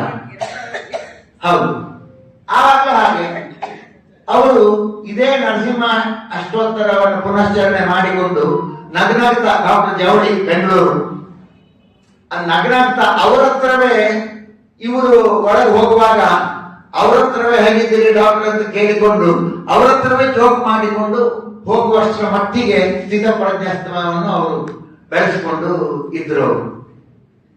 ಸೊ ಇದು ಪ್ಲಸ್ ಅದರ ನಂತರ ಅವರಿಗೆ ಕೊನೆಯಲ್ಲಿ ಒಂದು 8-10 ವರ್ಷ ಇರುವಾಗಲೇ ಪ್ರಾಸ್ಟೇಟ್ ಈ ಮೆಲಿಗ್ನೆನ್ಸಿ, ಪ್ರಾಸ್ಟೇಟ್ ಕ್ಯಾನ್ಸರ್, ಅದು ನಮಗೆಲ್ಲ ಗೊತ್ತು ವಿದ್ಯಾಭೂಷಣರಿಗೆ, ಅದು ಶುರುವಾಯ್ತು. ಪ್ರಾಸ್ಟೇಟ್ ಕ್ಯಾನ್ಸರ್ ಮೆಲಿಗ್ನೆನ್ಸಿ ಕಂಪ್ಯಾರಿಟಿವ್ಲಿ ಅದು ಸೇಫ್, ಯಾಕಂದ್ರೆ ಅದು ಬಹಳ ಸ್ಲೋ ಆಗಿ ಅದು ಸ್ಪ್ರೆಡ್ ಆಗುವಂತದ್ದು ಅಂತ ಹೇಳಿ ಡಾಕ್ಟರ್ಗಳ ಅಭಿಪ್ರಾಯ. ಆದರೂ 8-10 ವರ್ಷದಲ್ಲಿ ಅದು ಅಂಡರ್ ಕಂಟ್ರೋಲೇ ಇತ್ತು. 8-10 ವರ್ಷದ ನಂತರ ಅದು ಬೆನ್ನಿಗೆ, ಬೆನ್ನು ಮೂಳೆಗೆ, ಸ್ಪೈನಲ್ ಕಾರ್ಡ್, ಇದಕ್ಕೆಲ್ಲ ಸ್ಪ್ರೆಡ್ ಆಗಲಿಕ್ಕೆ ಶುರುವಾಯಿತು. ನೋಡಿ, ಇದನ್ನು ಯಾಕೆ ಹೇಳ್ತಾ ಇದ್ದೇನೆ ಮತ್ತೆ ಅಂತ ಹೇಳಿದ್ರೆ, ಅದನ್ನು ಆ ಸಮಯದಲ್ಲಿ ಡಾಕ್ಟರ್ಗಳು ಕೇಳ್ತಾ ಇದ್ದರಂತೆ. ಆ ಸ್ಟೇಜಿನಲ್ಲಿ, ಇದು ಆಚಾರ್ಯ ನನಗೆ ಹೇಳಿದ್ದು, ಈ ಸ್ಟೇಜಿನಲ್ಲಿ ಅದು ಸಿಕ್ಕಾಪಟ್ಟೆ ವೇದನೆ, ನೋವನ್ನು ಕೊಡ್ತದೆ, ಸಿಕ್ಕಾಪಟ್ಟೆ ನೋವು ಕೊಡ್ತದೆ. ಈಗ ಸ್ಪ್ರೆಡ್ ಆದ್ಮೇಲೆ ನಿಮಗೇನು ನೋವು ಏನು ಇಲ್ವಾ ಅಂತ ಹೇಳಿ ನಾನು ಇಲ್ಲ ಅಂತ ಹೇಳಿದೆ. ಆಚಾರ್ಯ ಹೇಳಿದ್ರು ಸತ್ಯ, ನನ್ನ ಹತ್ರ ಅವ್ರು ಹೇಳಿದ್ದು ನಾನು ಸುಳ್ಳು ಹೇಳಿದ್ದಲ್ಲ ಡಾಕ್ಟರ್ ಹತ್ರ, ಸತ್ಯವಾಗಿ ನೋಡಿ, ಪ್ರಾರಬ್ಧ ಅನುಸಾರ ಜಾತಸ್ಯ ಹಿ ಧ್ರುವೋ ಮೃತ್ಯು ಧ್ರುವಂ ಜನ್ಮ ಮೃತಸ್ಯ ಚ ತಸ್ಮಾತ್ ಅಪರಿಹಾರ್ಯತೆ ನತ್ವಂ ಶೋಚಿತು ಅರ್ಹಸಿ. ಒಂದು ಹುಟ್ಟಿದ್ದಕ್ಕೆ ಒಂದು ದಿವಸ ಎಂಡ್ ಅಂತ ಹೇಳುವಂಥದ್ದು ಉಂಟು. ಮತ್ತೆ ಪ್ರಾರಬ್ಧ ಯಾರನ್ನು ಬಿಟ್ಟದಲ್ಲ, ಅಂತ ವಿದ್ಯಾಮಾನ್ಯರನ್ನು ಆ ಪ್ರಾರಬ್ಧ ಬಿಟ್ಟದಲ್ಲ. ಆದ್ರೆ ಆಚಾರ್ಯ ಹೇಳಿದ್ರು ನೋಡಿ, ಈ ಪ್ರಾರಬ್ಧದ ಮಧ್ಯದಲ್ಲಿ ಈ ಮಾತನ್ನು ಅವರು ಹೇಳಿದ್ರು. ಈ ಪ್ರಾರಬ್ಧದ ಮಧ್ಯದಲ್ಲಿ ಒಂದು ದೊಡ್ಡ ಅನುಗ್ರಹ ನೋಡಿ, ನಗ್ತಾ ಹೇಳಿದ್ರು ಅವರು. ದೊಡ್ಡ ಅನುಗ್ರಹ ಅಂತ ಹೇಳಿದ್ರೆ ಡಾಕ್ಟರ್ ಹೇಳ್ತಾರೆ ಈ ಸ್ಟೇಜ್ ನಲ್ಲಿ ಸಿಕ್ಕಾಪಟ್ಟೆ ಯಾತನೆ, ನೋವೆಲ್ಲ ಇರ್ತದೆ ಅಂತ ಹೇಳಿ. ನನಗೆ ನೋಡಿ, ಆ ಪ್ರಾಣದೇವರ, ಕೃಷ್ಣದೇವರ ಅನುಗ್ರಹದಿಂದ ಸ್ವಲ್ಪವೇ ಸ್ವಲ್ಪ ನೋವನ್ನು ನಾನು ಅನುಭವಿಸ್ತಾ ಇಲ್ಲ. Not the slightest of pain. ಇದು ಡಾಕ್ಟರಿಗೂ ಆಶ್ಚರ್ಯ ಆಗ್ತದೆ. ಹೀಗೆ ನೋವೇ ಇಲ್ಲ ಅಂತ ಹೇಳುವಾಗ ಡಾಕ್ಟರಿಗೂ ಆಶ್ಚರ್ಯ ಆಗ್ತದೆ ಅಂತ ಹೇಳಿ. ಇಂತಹ ಒಂದು ಮನಸ್ಥಿತಿ, ಇಂತಹ ಒಂದು ಧೈರ್ಯ, ಇಂತಹ ಒಂದು ಸ್ಥಿತಪ್ರಜ್ಞತ್ವ, ಇದನ್ನು ನೋಡಿ ಎಲ್ಲ ನಾವು ಕಲ್ತದ್ದು ಅಂತ ಹೇಳಿದ್ರೆ ನನಗೆ ನೋಡಿ, ನನ್ನ ಒಂದು ಇಂಥದ್ದೇ ಒಂದು ಇನ್ಸಿಡೆಂಟ್ ಇನ್ನೊಂದು ಹೇಳ್ತೇನೆ ನಾನು. ಈಗೆಲ್ಲ ಮಹಾತ್ಮರು ಹೀಗೆ ಹೇಳ್ತಾರೆ, ಇದು ಆಚಾರ್ಯ ಹೇಳೋದಲ್ಲ, ಇನ್ನೊಬ್ಬರದ್ದು. ಬದರಿಯಲ್ಲಿ ಬದರಿ ಪ್ರಸಾದ್ ನಂಬೂದಿರಿ ಅಂತೇಳಿ ವಿದ್ಯಾಭೂಷಣರಿಗೆ ಗೊತ್ತಿರ್ಬೋದು. ಈ ಒಂದು 2-3 ರಾವಲಜಿ ಅಂದ್ರೆ ಗುಣಾನಾರ್ಚಕರು ಮೊದಲು. ಅವರು ನಮ್ಮ ಪರಿಮಹರ್ಷಿಗಳ ಹಾಗೆ ನಗುಮುಖ, ತೇಜಸ್ವಿ ಮುಖ, ಬಹಳ ಶ್ರದ್ಧೆ ಭಕ್ತಿಯಲ್ಲಿ ಒಂದು 10-12 ವರ್ಷ ಅಲ್ಲಿ ಬ್ರಹ್ಮಚಾರಿಗಳು ಪೂಜೆ ಮಾಡುವಂತ, ಸನ್ಯಾಸಿಗಳಲ್ಲ, ಶ್ರದ್ಧೆ ಭಕ್ತಿಯಲ್ಲಿ ಫಸ್ಟ್ ಕ್ಲಾಸ್, ಅಷ್ಟು ನಿಷ್ಠೆಯಲ್ಲಿ ಅವರು ಪೂಜೆ ಮಾಡಿದ್ರು ಬದ್ರಿನಾರಾಯಣನಿಗೆ. ಕೊನೆಗೆ ಆ ಚಳಿಯಲ್ಲಿ 5 ಸಲ ಸ್ನಾನ ಮಾಡಿಯಾ ಏನೋ ಗೊತ್ತಿಲ್ಲ ಅವರಿಗೆ, ಅವರ ಪ್ರಾರಬ್ಧ ಅದು. ನರ್ವಸ್ ಸಿಸ್ಟಮ್ನ ಒಂದು ಕಾಯಿಲೆ ಅವರನ್ನು ಆವರಿಸಿಕೊಂಡಿತ್ತು. ಕ್ರಮೇಣ ಕೈಯಲ್ಲಿ, ಕಾಲಿನಲ್ಲಿ ಶಕ್ತಿ ಕಮ್ಮಿ ಆಗಿ ನಡಿಲಿಕ್ಕೂ ಆಗದೆ ಇರುವ ಪರಿಸ್ಥಿತಿ. ಅವರು ಒಂದು ದಿವಸ 12 ವರ್ಷ ಮಾಡಿ 13ನೇ ವರ್ಷ ಅಲ್ಲಿ ಬಾಗಿಲು 6 ತಿಂಗಳು ದೇವತೆಗಳ ಪೂಜೆ ಆಗಿ ತೆಗೆಯುವ ಸಂದರ್ಭದಲ್ಲಿ ಅವರು ಪೂಜೆಗೆ ಅಂತ ಹೇಳಿ ಹೋಗಿದ್ದಾರೆ. ಆಗಲೂ ಅಲ್ಲಿ ನೋವಿತ್ತು, ಆದ್ರೆ ಅವರು ಡಿಪೆಂಡೆಂಟ್ ಆಗಿರ್ಲಿಲ್ಲ. ಅಲ್ಲಿ ನಾರಾಯಣನಿಗೆ ಪ್ರತಿಮೆಗೆ ತುಪ್ಪ ಗಟ್ಟಿ ಆಗಿರ್ತದೆ, ಅದ್ರ ಮೇಲೆ ಕಂಬಳಿ ಹಾಕ್ತಾರೆ. ಇವರು ಕಂಬಳಿ ತೆಗೆದು ಆ ತುಪ್ಪವನ್ನು ಕೆನೆಸಿ ತೆಗೆಯುವುದಾದ್ರೆ ಬಹಳ ಬಹಳ ಕಷ್ಟ ಇರ್ತದೆ, ಅದು ಅಷ್ಟು ಗಟ್ಟಿ ಆಗಿರ್ತದೆ ಚಳಿಗೆ. ಅದನ್ನೆಲ್ಲ ಮಾಡಿ ಹೊರ ಬಂದವರು ಸರಿಯಾಗಿ ಹೊರಗೆ ಬಂದು ಮರುದಿವಸ ಅಲ್ಲಿ ನಾಯಕ ರಾವಲ್ ಅಂತ ಹೇಳಿ ನೆಕ್ಸ್ಟ್ ರಾವಲ್ ಆಗ್ಬೋದು, ಅವರಿಗೆ ಅದನ್ನು ವಹಿಸಿಕೊಟ್ರು ಪೂಜೆಯನ್ನು. ನೇರ ನಾರಾಯಣನ ದರ್ಶನ ಮಾಡಿ ಕೆಳಗಿಳಿದು ಬಂದ್ರು. ಅವರ ಊರು ಪಯ್ಯನ್ನೂರಿನ ಹತ್ತಿರ ಒಂದು ಹಳ್ಳಿ, ಅಲ್ಲಿ ಹೋದ್ರು. ಇವತ್ತಿಗೂ ಅಲ್ಲಿದ್ದಾರೆ. ಈಗ ಒಂದು ಸಾಮಾನ್ಯ, ಆಗ ಅವರಿಗೆ ಒಂದು 30 ಚಿಲ್ಲರೆ ವರ್ಷ ಆಗಿರ್ಬೋದು, ಈಗ ಒಂದು 46-47 ವರ್ಷ ಆಯ್ತಾ ಅವರಿಗೆ, ಬದ್ರಿ ಪ್ರಸಾದ್ ನಂಬೂದ್ರಿ. ಈಗ ಟೋಟಲಿ ಬೆಡ್ ರಿಡನ್ ಅವರು. ಅವರಿಗೆ ಅವರ ವೃದ್ಧೆ ತಾಯಿ ಇದ್ದಾರೆ, ಮದುವೆ ಆಗುವಂತ ಪರಿಸ್ಥಿತಿ, ಮದುವೆ ಆಗಬಹುದು ರಾವಲ್ಜಿ. ಈಗ ಕಳೆದ ರಾವಲ್ಜಿ ಕಳೆದ ವರ್ಷ ರಿಟೈರ್ ಆದವರು, ಅವರು ವಿವಾಹ ಆದರು. ಅದರ ನಂತರ ಅವರು ಆ ಪೀಠದಿಂದ ಕೆಳಗಿದ್ದ ಮೇಲೆ ಬ್ರಹ್ಮಚಾರಿಗಳು ಮದುವೆ ಆಗ್ಬೋದು. ಅವ್ರ ಮದುವೆ ನಾನು ಹೋಗಿದ್ದೆ, ಅವರಿಗೆ ಸುಖ ದಾಂಪತ್ಯ ನಡೆಸ್ತಾ ಇದ್ದಾರೆ. ಇವರಿಗೆ ಮದುವೆ ಆಗ್ಲಿಕ್ಕೆ ಪಾಪ ಕೈಕಾಲು ಬಿದ್ದು ಹೋಗಿದೆ, ಏನು ಮದುವೆ ಆಗುದು ಏನು ಆಯ್ತು. ವೃದ್ಧ ತಾಯಿ ಇದ್ದಾರೆ, ಅವರು ಇವರಿಗೆ ಬಾಯಿಗೆ ಅನ್ನ ತಿನ್ನಿಸ್ತಾರೆ. ಒಂದು ಅಸಿಸ್ಟೆಂಟ್ ಇದ್ದಾನೆ ಕೆಲಸದವನು, ಅವನು ಇವರನ್ನು ಕಷ್ಟದಲ್ಲಿ ಇದಕ್ಕೆ ಕೂತ್ಕೊಳಿಸಿ, ವೀಲ್ ಚೇರ್ ನಲ್ಲಿ ಕೂತ್ಕೊಳಿಸಿ ಸ್ನಾನ ಎಲ್ಲ ಮಾಡಿಸಿ ಇದು ಮಾಡಿ ತರ್ತಾನೆ. ನೋಡಿ, ಮಹಾತ್ಮರು ಈಗ ಆಚಾರ್ಯರದ್ದು ನಾನು ಉದಾಹರಣೆ ಅವರ ಕಾಯಿಲೆ ಹೇಳಿದೆ. ಇಲ್ಲಿ ಮತ್ತೊಂದು ಮಹಾತ್ಮರದ್ದು ಇನ್ಸಿಡೆಂಟಲ್ಲಿ ಅವರನ್ನು ಪ್ರತಿ ವರ್ಷ ಒಂದು ಬಾರಿ ಆದ್ರೂ ನಾನು ಟ್ರೈನವರ ಹತ್ರ ಅವರ ಹಳ್ಳಿಯಲ್ಲಿ ನೋಡ್ಲಿಕ್ಕೆ ಹೋಗ್ತೇನೆ. ನಾನು ಅಷ್ಟು ಗೌರವ ಇದೆ. ಅವರು ಹೋಗುವಾಗ ಆ ನಗು ಚೂರು ಮುಖದಿಂದ ಮಾಸಲಿಲ್ಲ. ಮತ್ತೆ ಕೆಲವರಾದ್ರೆ ಏನ್ ಹೇಳ್ತಾ ಇದ್ರು, ಸಾಮಾನ್ಯ ನಮ್ಮ ನಿಮ್ಮಂತವರಾದ್ರೆ ಅಷ್ಟು ವರ್ಷ 12 ವರ್ಷ ಆ ಬದ್ರಿನಾರಾಯಣನಿಗೆ ಅಷ್ಟು ಶ್ರದ್ಧೆ ನಿಷ್ಠೆಯಲ್ಲಿ ಭಕ್ತಿಯಲ್ಲಿ ಪೂಜೆ ಮಾಡಿದೆ. ಏನ್ ಕೊಟ್ಟ ನಾರಾಯಣ ನನಗೆ? ಏನ್ ಕೊಟ್ಟ? ಕೈಕಾಲಿನಲ್ಲಿ ನಡೀಲಿಕ್ಕೆ ಶಕ್ತಿ ಇಲ್ಲದ ಹಾಗೆ ಡಿಪೆಂಡೆಂಟ್ ಆಗಿ ಮಾಡಿ ಹಾಕಿದಲ್ಲ, ಕಂಪ್ಲೇಂಟ್ ಇರ್ತಾ ಇತ್ತು. ಇವರು ನಂತರ ಅದೇ ನಗೆ, ಅದೇ ಮುಖದ ತೇಜಸ್ಸು ಸ್ವಲ್ಪವೂ ಮಾಸಲಿಲ್ಲ, ಅದೇ ನಗೆ. ಅವರು ಈಗಲೂ ಏನ್ ಹೇಳ್ತಾರೆ ಅಂತ ಹೇಳಿದ್ರೆ, ನಾರಾಯಣನದ್ದು ನನ್ನ ಮೇಲೆ ದೊಡ್ಡ ಅನುಗ್ರಹ. ಏನು ಅಂತ ಹೇಳಿದ್ರೆ, ಒಂದು ಅಂತ ಹೇಳಿದ್ರೆ ಅಲ್ಲಿ 12 ವರ್ಷ ಅಷ್ಟು ದೊಡ್ಡ ಸನ್ನಿಧಾನ, ಅಲ್ಲಿ ಪೂಜೆ ಮಾಡ್ಲಿಕ್ಕೆ ಅವಕಾಶ ಕೊಟ್ಟ. ಈಗ ಏನು ಅಂತ ಹೇಳಿದ್ರೆ, ಅವರ ದಿನಚರಿ ಏನು ಅಂತ ಹೇಳಿದ್ರೆ, ಬೆಳಗಿಂದ ಸಂಜೆವರೆಗೆ ಸುಮಾರು 10 ಗಂಟೆಯಿಂದ 12 ಗಂಟೆ ಅವಧಿ ಶ್ರೀಮದ್ ಭಾಗವತವನ್ನು ಅವರು ನಿರಂತರ ಪಾರಾಯಣ ಮಾಡ್ತಾ ಇರ್ತಾರೆ. ಅವರು ನಿರಂತರ ಕಳೆದ ಒಂದು 10 ವರ್ಷದಿಂದ. ನೋಡಿ, ಈಗ ಈ ಸೌಭಾಗ್ಯ ಅವ್ರು ಹೇಳಿದ್ದು, ಈಗ ಈ ಸೌಭಾಗ್ಯ ಎಷ್ಟು ಕೃಪೆ ನಾರಾಯಣನಿಗೆ ನನ್ನ ಮೇಲೆ. ಆಗ 12 ವರ್ಷ ಅಷ್ಟು ಪೂಜೆ ನನ್ನ ಹತ್ರ ಸೇವೆ ಮಾಡಿಸಿಕೊಂಡ. ಈಗ ನೋಡಿ, ಈ ಸೇವೆ ಮಾಡಿ ಅದೇ ನಾನು ಗಟ್ಟಿಮುಟ್ಟಾಗಿದ್ರೆ ಎಲ್ಲ ಕೆಳಗೆ ಬಂದು ನಾನು ಒಂದು ಗ್ರಾಸ್ ಜೀವನ ನಡೆಸ್ತಾ ಇದ್ನ, ಅಥವಾ ಬೇರೆ ಏನಾದ್ರು ಮಾಡ್ತಾ ಇದ್ನ, ಅಥವಾ ಏನಾದ್ರು ವ್ಯವಹಾರ ಮಾಡ್ತಾ ಇದ್ನ, ಏನೋ ಮಾಡ್ತಾ ಇದ್ನ. ಅಂತೂ ಖಂಡಿತವಾಗಿಯೂ ಇಷ್ಟು ಹೊತ್ತು ಶ್ರೀಮದ್ ಭಾಗವತ ದಿನಕ್ಕೆ 10-12 ಗಂಟೆ ಪಾರಾಯಣ ಮಾಡುವಂತದ್ದು ನಾನು ಮಾಡ್ತಿರ್ಲಿಲ್ಲ ನಾನು. ಹಾಗಾಗಿ ಈಗಲೂ ಅನುಗ್ರಹ. ಇದು ನೋಡಿ, ಈ ಮಹಾತ್ಮರ ಲಕ್ಷಣ ಅಂತ ಹೇಳಿದ್ರೆ, ಅವ್ರು ಅದನ್ನು ಬೇಸರದಿಂದ ಅಥವಾ ವ್ಯಂಗ್ಯದಿಂದ ಅಲ್ಲ, ಅದೇ ನಗುಮುಖದಿಂದ ಅವರು ಹೇಳ್ತಾರೆ. ಹೀಗೆ ಆಚಾರ್ಯರು ಇದೇ ಎತ್ತರಕ್ಕೆ ಏನಿದ ಒಂದು ಚೇತನ, ಅದನ್ನು ನಾವು ಕಲ್ಪನೆ, ಅದರಿಂದ ನಾವು ಪಡ್ಕೊಂಡದ್ದು ಏನು, ನಿಮ್ಗೇನು ಲಾಭ ಆಯ್ತು ಅಂತ ಹೇಳಿ ನೋಡಿ. 2014ರಲ್ಲಿ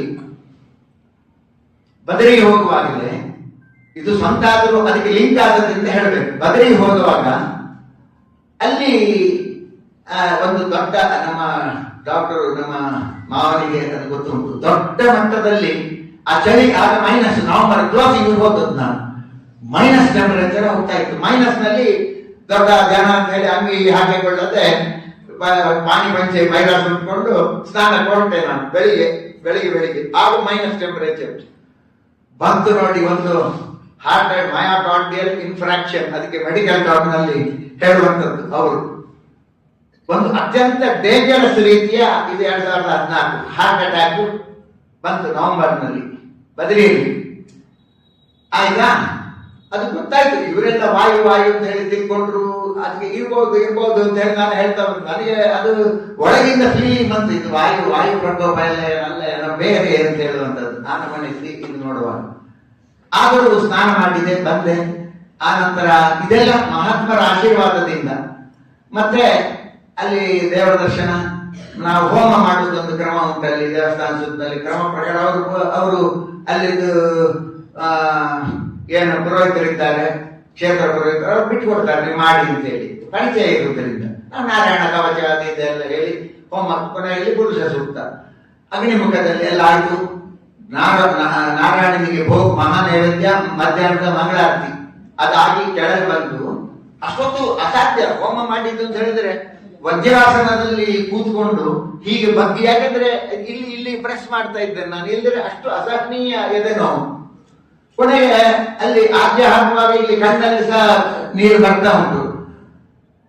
ಆ ರೀತಿಯಲ್ಲಿ ಹೋಮ ಮಾಡಿ ಮಧ್ಯಾಹ್ನ ಪ್ರಸಾದ ಅಂತ ಹೇಳಿ ನಾರಾಯಣ ಒಂದು ತುತ್ತು ಆ ನೈವೇದ್ಯ ಆದದ್ದನ್ನು ಬಾಯಿಗೆ ಹಾಕಿ ಹೊರಟದ್ದು ಎಲ್ಲಿಗೆ ಮಧ್ಯಾಹ್ನ 2:30 ಹೊರಟ್ರೆ ಇಲ್ಲಿ ಜೋಶಿ ಮಠದಲ್ಲಿ ಫಸ್ಟ್ ECG ಆದದ್ದು. ECG ಆಗಿ ಹಾರ್ಟ್ ಅಟ್ಯಾಕ್ ಅಂತ ಹೇಳಿದ್ರು. ಮುಂದೆ ಹೋಗಿ ನಮ್ಮ ಹತ್ರ ಏನಿಲ್ಲ ಅಂತ ಹೇಳಿದ್ರು. ಶ್ರೀನಗರದಲ್ಲಿ ಒಂದು ಗವರ್ಮೆಂಟ್ ಆಸ್ಪತ್ರೆ ಇವರು ಡಾಕ್ಟರ್ ರಾತ್ರಿ ಇಡೀ ಮಾನಿಟರ್ ಮಾಡ್ತಾ ಇದ್ರು. ಶ್ರೀನಗರದಲ್ಲಿ ಇವರು ಕೆಲವು ಔಷಧಿ ಹೇಳಿದ್ರು, ಯಾವುದು ಅಲ್ಲಿ ಉಪಲಬ್ಧ ಇಲ್ಲ, ಇಂಜೆಕ್ಷನ್ ಎಲ್ಲ ಆಯ್ತಾ. ಆದ್ರೆ ಆ ಸಮಯದಲ್ಲೂ ನನ್ನ ತಲೆಗೆ ಬಂದದ್ದು ಆಚಾರ್ಯರು ಅವರ ಅಸೌಖ್ಯವನ್ನು ಯಾವ ತರ ಫೇಸ್ ಮಾಡಿದ್ರು, ಅವರ ಹಾರ್ಟ್ ಪ್ರಾಬ್ಲಮ್ ಬರುವಾಗ ಅದನ್ನು ಯಾವ ತರ ಫೇಸ್ ಮಾಡಿದ್ರು. ಇದು ನನ್ನಲ್ಲಿ ಒಂಥರ, ಅಲ್ಲಿ ಶ್ರೀನಗರದಲ್ಲಿ ಹೇಳಿದ್ರು ನೀವು ಮುಂದೆ ಹೋಗಿ ಡೆಹ್ರಾಡೂನಿಗೆ ಹೋಗಿ ನನ್ನ ಎದುರಿನಲ್ಲೇ ಹೇಳಿದ್ರು ಅವರು, ಈ ಕೇಸ್ ಅಲ್ಲಿವರೆಗೆ ಬದುಕಿರ್ತದೆ ಅಂತ ಹೇಳಿ ಗ್ಯಾರಂಟಿ ಇಲ್ಲ, ಬದುಕಿದ್ರೆ ಅಲ್ಲಿ ಟ್ರೀಟ್ ಮಾಡಿ ಅಂತ ಹೇಳಿ ಅಷ್ಟೇ ಆಯ್ತು. ಆದ್ರೆ ನನಗೆ ಏನು ಅಂತ ಹೇಳಿ ಕಣ್ಣ ಎದುರಿಗೆ ಮೃತ್ಯು ಕಾಣ್ತಾ ಇದ್ರೆ ಸಹ ಒಂದು ಬದಿಯಲ್ಲಿ ಆಚಾರ್ಯರು ಅವ್ರು ನೆನಪಾಗ್ತಾರೆ ನನಗೆ. ಅವರು ಇದು ಸತ್ಯ ಘಟನೆ, ಅವ್ರು ಹೇಗೆ ಫೇಸ್ ಮಾಡ್ತಾರೆ, ಯಾವ ಸ್ಥಿತ ಪ್ರಜ್ಞತ್ವ ಅವರಲ್ಲಿ ಇದೆ ಅಂತ ಹೇಳಿ ಎಣಿಸುವಾಗ ಯಾವುದೇ ಭಯ ನನ್ನನ್ನು ಆವರಿಸಲಿ, ದೇವರ ನಡೆಸಿ ಅದು ಅಷ್ಟು ಅವರು ಅಲ್ಲಿ ಅಷ್ಟು ಶಕ್ತಿ ನನ್ನಲ್ಲಿ ಒಂಥರ ಆದಾನ ಮಾಡಿದ್ರು ಅಂತ ಹೇಳಿ ಹೇಳ್ಬೇಕಾಗ್ತದೆ. ಮತ್ತೆ ಬೆಳಗಿನ ಜಾವ ಮರು ದಿವಸ ಬೆಳಗಿನ ಜಾವ 2:30 ಗಂಟೆ, ಈಗ ಹಾರ್ಟ್ ಅಟ್ಯಾಕ್ ಆಗಿ 18 ಗಂಟೆ ಆಗಿ ಹಾರ್ಟ್ ಸೆಲ್ಸ್ ಎಲ್ಲ ಸತ್ತು ಹೋಗಿದೆ ಅಂತ ಹೇಳಿ ಹೇಳಿದ್ರು. ಆದ್ರೂ ಏನೆಲ್ಲ ಟ್ರೀಟ್ಮೆಂಟ್ ಎಲ್ಲ ಇತ್ತು ಅಲ್ಲಿ ಡೆಹ್ರಾಡೂನ್ ಹಿಮಾಲಯ ಆಸ್ಪತ್ರೆ, ಸ್ವಾಮಿ ರಾಮದೇವ ಅವರದ್ದು ಆಸ್ಪತ್ರೆ, ಒಳ್ಳೆ ಡಾಕ್ಟರ್ ಸಿಕ್ಕಿದ್ರು, ಏನೋ ಮಾಡಿದ್ರು. ಆದ್ರೆ 72% ಹಾರ್ಟ್ ಸೆಲ್ಸ್ ಆ ಲಾಂಗ್ ಟ್ರೀಟ್ಮೆಂಟ್ ಸಿಗದೆ ಸತ್ತಾಗಿತ್ತು. ಹಾರ್ಟ್ ಸೆಲ್ಸ್ ಒಮ್ಮೆ ಸತ್ತರೆ ಮತ್ತೆ ಎಲ್ಲಿಂದ ಸೆಲ್ ಆದರೂ ಅದು ಪುನರುಜ್ಜೀವನ ಉಂಟದಕ್ಕೆ. ಹಾರ್ಟ್ ಸೆಲ್ಸ್ ಸತ್ತರೆ ಇಷ್ಟವರೆಗೆ ಅದಕ್ಕೆ ಯಾವ ಟ್ರೀಟ್ಮೆಂಟ್, ಅದು ಪುನಶ್ಚೇತನಗೊಳಿಸುವಂಥದ್ದು ಯಾವುದೂ ಇಲ್ಲ. ಈಗ ನೋಡಿ ಅವರ ಆಚಾರ ಮರುದಿವಸ ಬೆಳಿಗಿನ ಜಾವ ಈ ಸುದ್ದಿ ಗೊತ್ತಾಗಿ ಆಚಾರ್ಯರು ಫೋನ್ ಮಾಡಿ, ಯಾರು ನನಗೆಲ್ಲ, ನಾನು ಫೋನ್ ರಿಸೀವ್ ಮಾಡುವ ಪರಿಸ್ಥಿತಿಯಲ್ಲೇ ಇಲ್ಲ, ಕ್ರಿಟಿಕಲ್ ಕೇರ್, ನನ್ನ ಶ್ರೀಮತಿಗೆ ಮಗನಿಗೆ ಎಲ್ಲ ಫೋನ್ ಮಾಡಿ, ಮಗು ನೀನ್ ಏನು ಹೆದರ್ಕೊಳ್ಳೋದು ಬೇಡ. ಅವ್ರು ಹೇಳುವಾಗ ನೋಡಿ ಅವರು ಡಾಕ್ಟರ್ ಹತ್ರ ನಗ್ತಾ ಹೋಗಿದ್ದಾರೆ. ನನ್ನ ಅಸೌಖ್ಯದ ಬಗ್ಗೆ ಅವರಿಗೆ ಮಾತಾಡುವಾಗ ಅವರಿಗೆ ಅಳು ಬರ್ತಾ ಉಂಟು. ಅವರು ಗದ್ಗದ ಕಂಠದಲ್ಲಿ, ಏನು ಹೆದರ್ಬೇಡಿ, ನಾನು ಜಪ ಮಾಡ್ತಾ ಇದ್ದೇನೆ, ನಾನು ಬೇಗ ಗುಣ ಆಗ್ತಾನೆ, ನಾನು ಜಪ ಮಾಡ್ತಾ ಇದ್ದೇನೆ. ಎಂಥ ಚೇತನ ನೋಡಿ, ನಾನು ಜಪ ಮಾಡ್ತಾ ಇದ್ದೇನೆ, ಯಾವುದಕ್ಕೆ ಅವ ಸೌಖ್ಯ ಆಗಲಿ ಅಂತ ಹೇಳಿ ಜಪ, ಏನು ಹೆದರ್ಬೇಡಿ ಅಂತ ಹೇಳಿ ಧೈರ್ಯ ತುಂಬಿ ಜಪ ಮಾಡಿ. ಇಷ್ಟು ಅನುಗ್ರಹ ಆಚಾರ್ಯರು ಜೀವನದಲ್ಲಿ ಮಾಡಿದ್ದಾರೆ. ಇವತ್ತು ಇನ್ನೂ ಅನುಗ್ರಹ ಹೇಳ್ತೇನೆ. 28% ಹಾರ್ಟ್ ಇಜೆಕ್ಷನ್ ಫ್ರಾಕ್ಷನ್, EF ಅಂತ ಹೇಳ್ತೇವೆ, ಪಂಪಿಂಗ್. ಅದು ನಮ್ಮ ಡಾಕ್ಟರ್ ಹೇಳ್ತಾರೆ 35% ಗಿಂತ ಕೆಳಗೆ ಇದ್ರೆ ಅವನು ಬದುಕಿರುವುದ ಚಾನ್ಸೇ ಕಮ್ಮಿ. ಪಾಸ್ ಮಾರ್ಕಿಗಿಂತ ಕೆಳಗೆ ಬಂದ್ರೆ ಬದುಕಿದ್ರು ಎಷ್ಟು ಕಷ್ಟದಲ್ಲಿ ಅಂತ ಹೇಳಿದ್ರೆ ಬಾತ್ರೂಮಿಗೆ ಬೆಡ್ಡಿನಿಂದ ಹೋಗುವ ಪರಿಸ್ಥಿತಿ ಇರುವುದಿಲ್ಲ. He will be confined bedridden like vegetable or confined to wheelchair ಅಂತ. ನಾನು 28% ನಲ್ಲಿ ನಾನು ಮಾಡುವುದ ಇದು? ಒಳಗೆ ಯಾರು ಇದನ್ನು ಮಾಡ್ತಾ ಇರೋದು? ನಾನು ಕೊಚ್ಚಿಕೊಳ್ಳಿಕ್ಕೆ ಏನಿಲ್ಲ ಇದು. ಯಾಕಂತ ಹೇಳಿದ್ರೆ ನನ್ನ ಕಂಟ್ರೋಲ್ ನಲ್ಲಿ ಇದು ಆಗ್ತಾ ಇರುವಂತದ್ದ ಈ ಕ್ರಿಯೆ.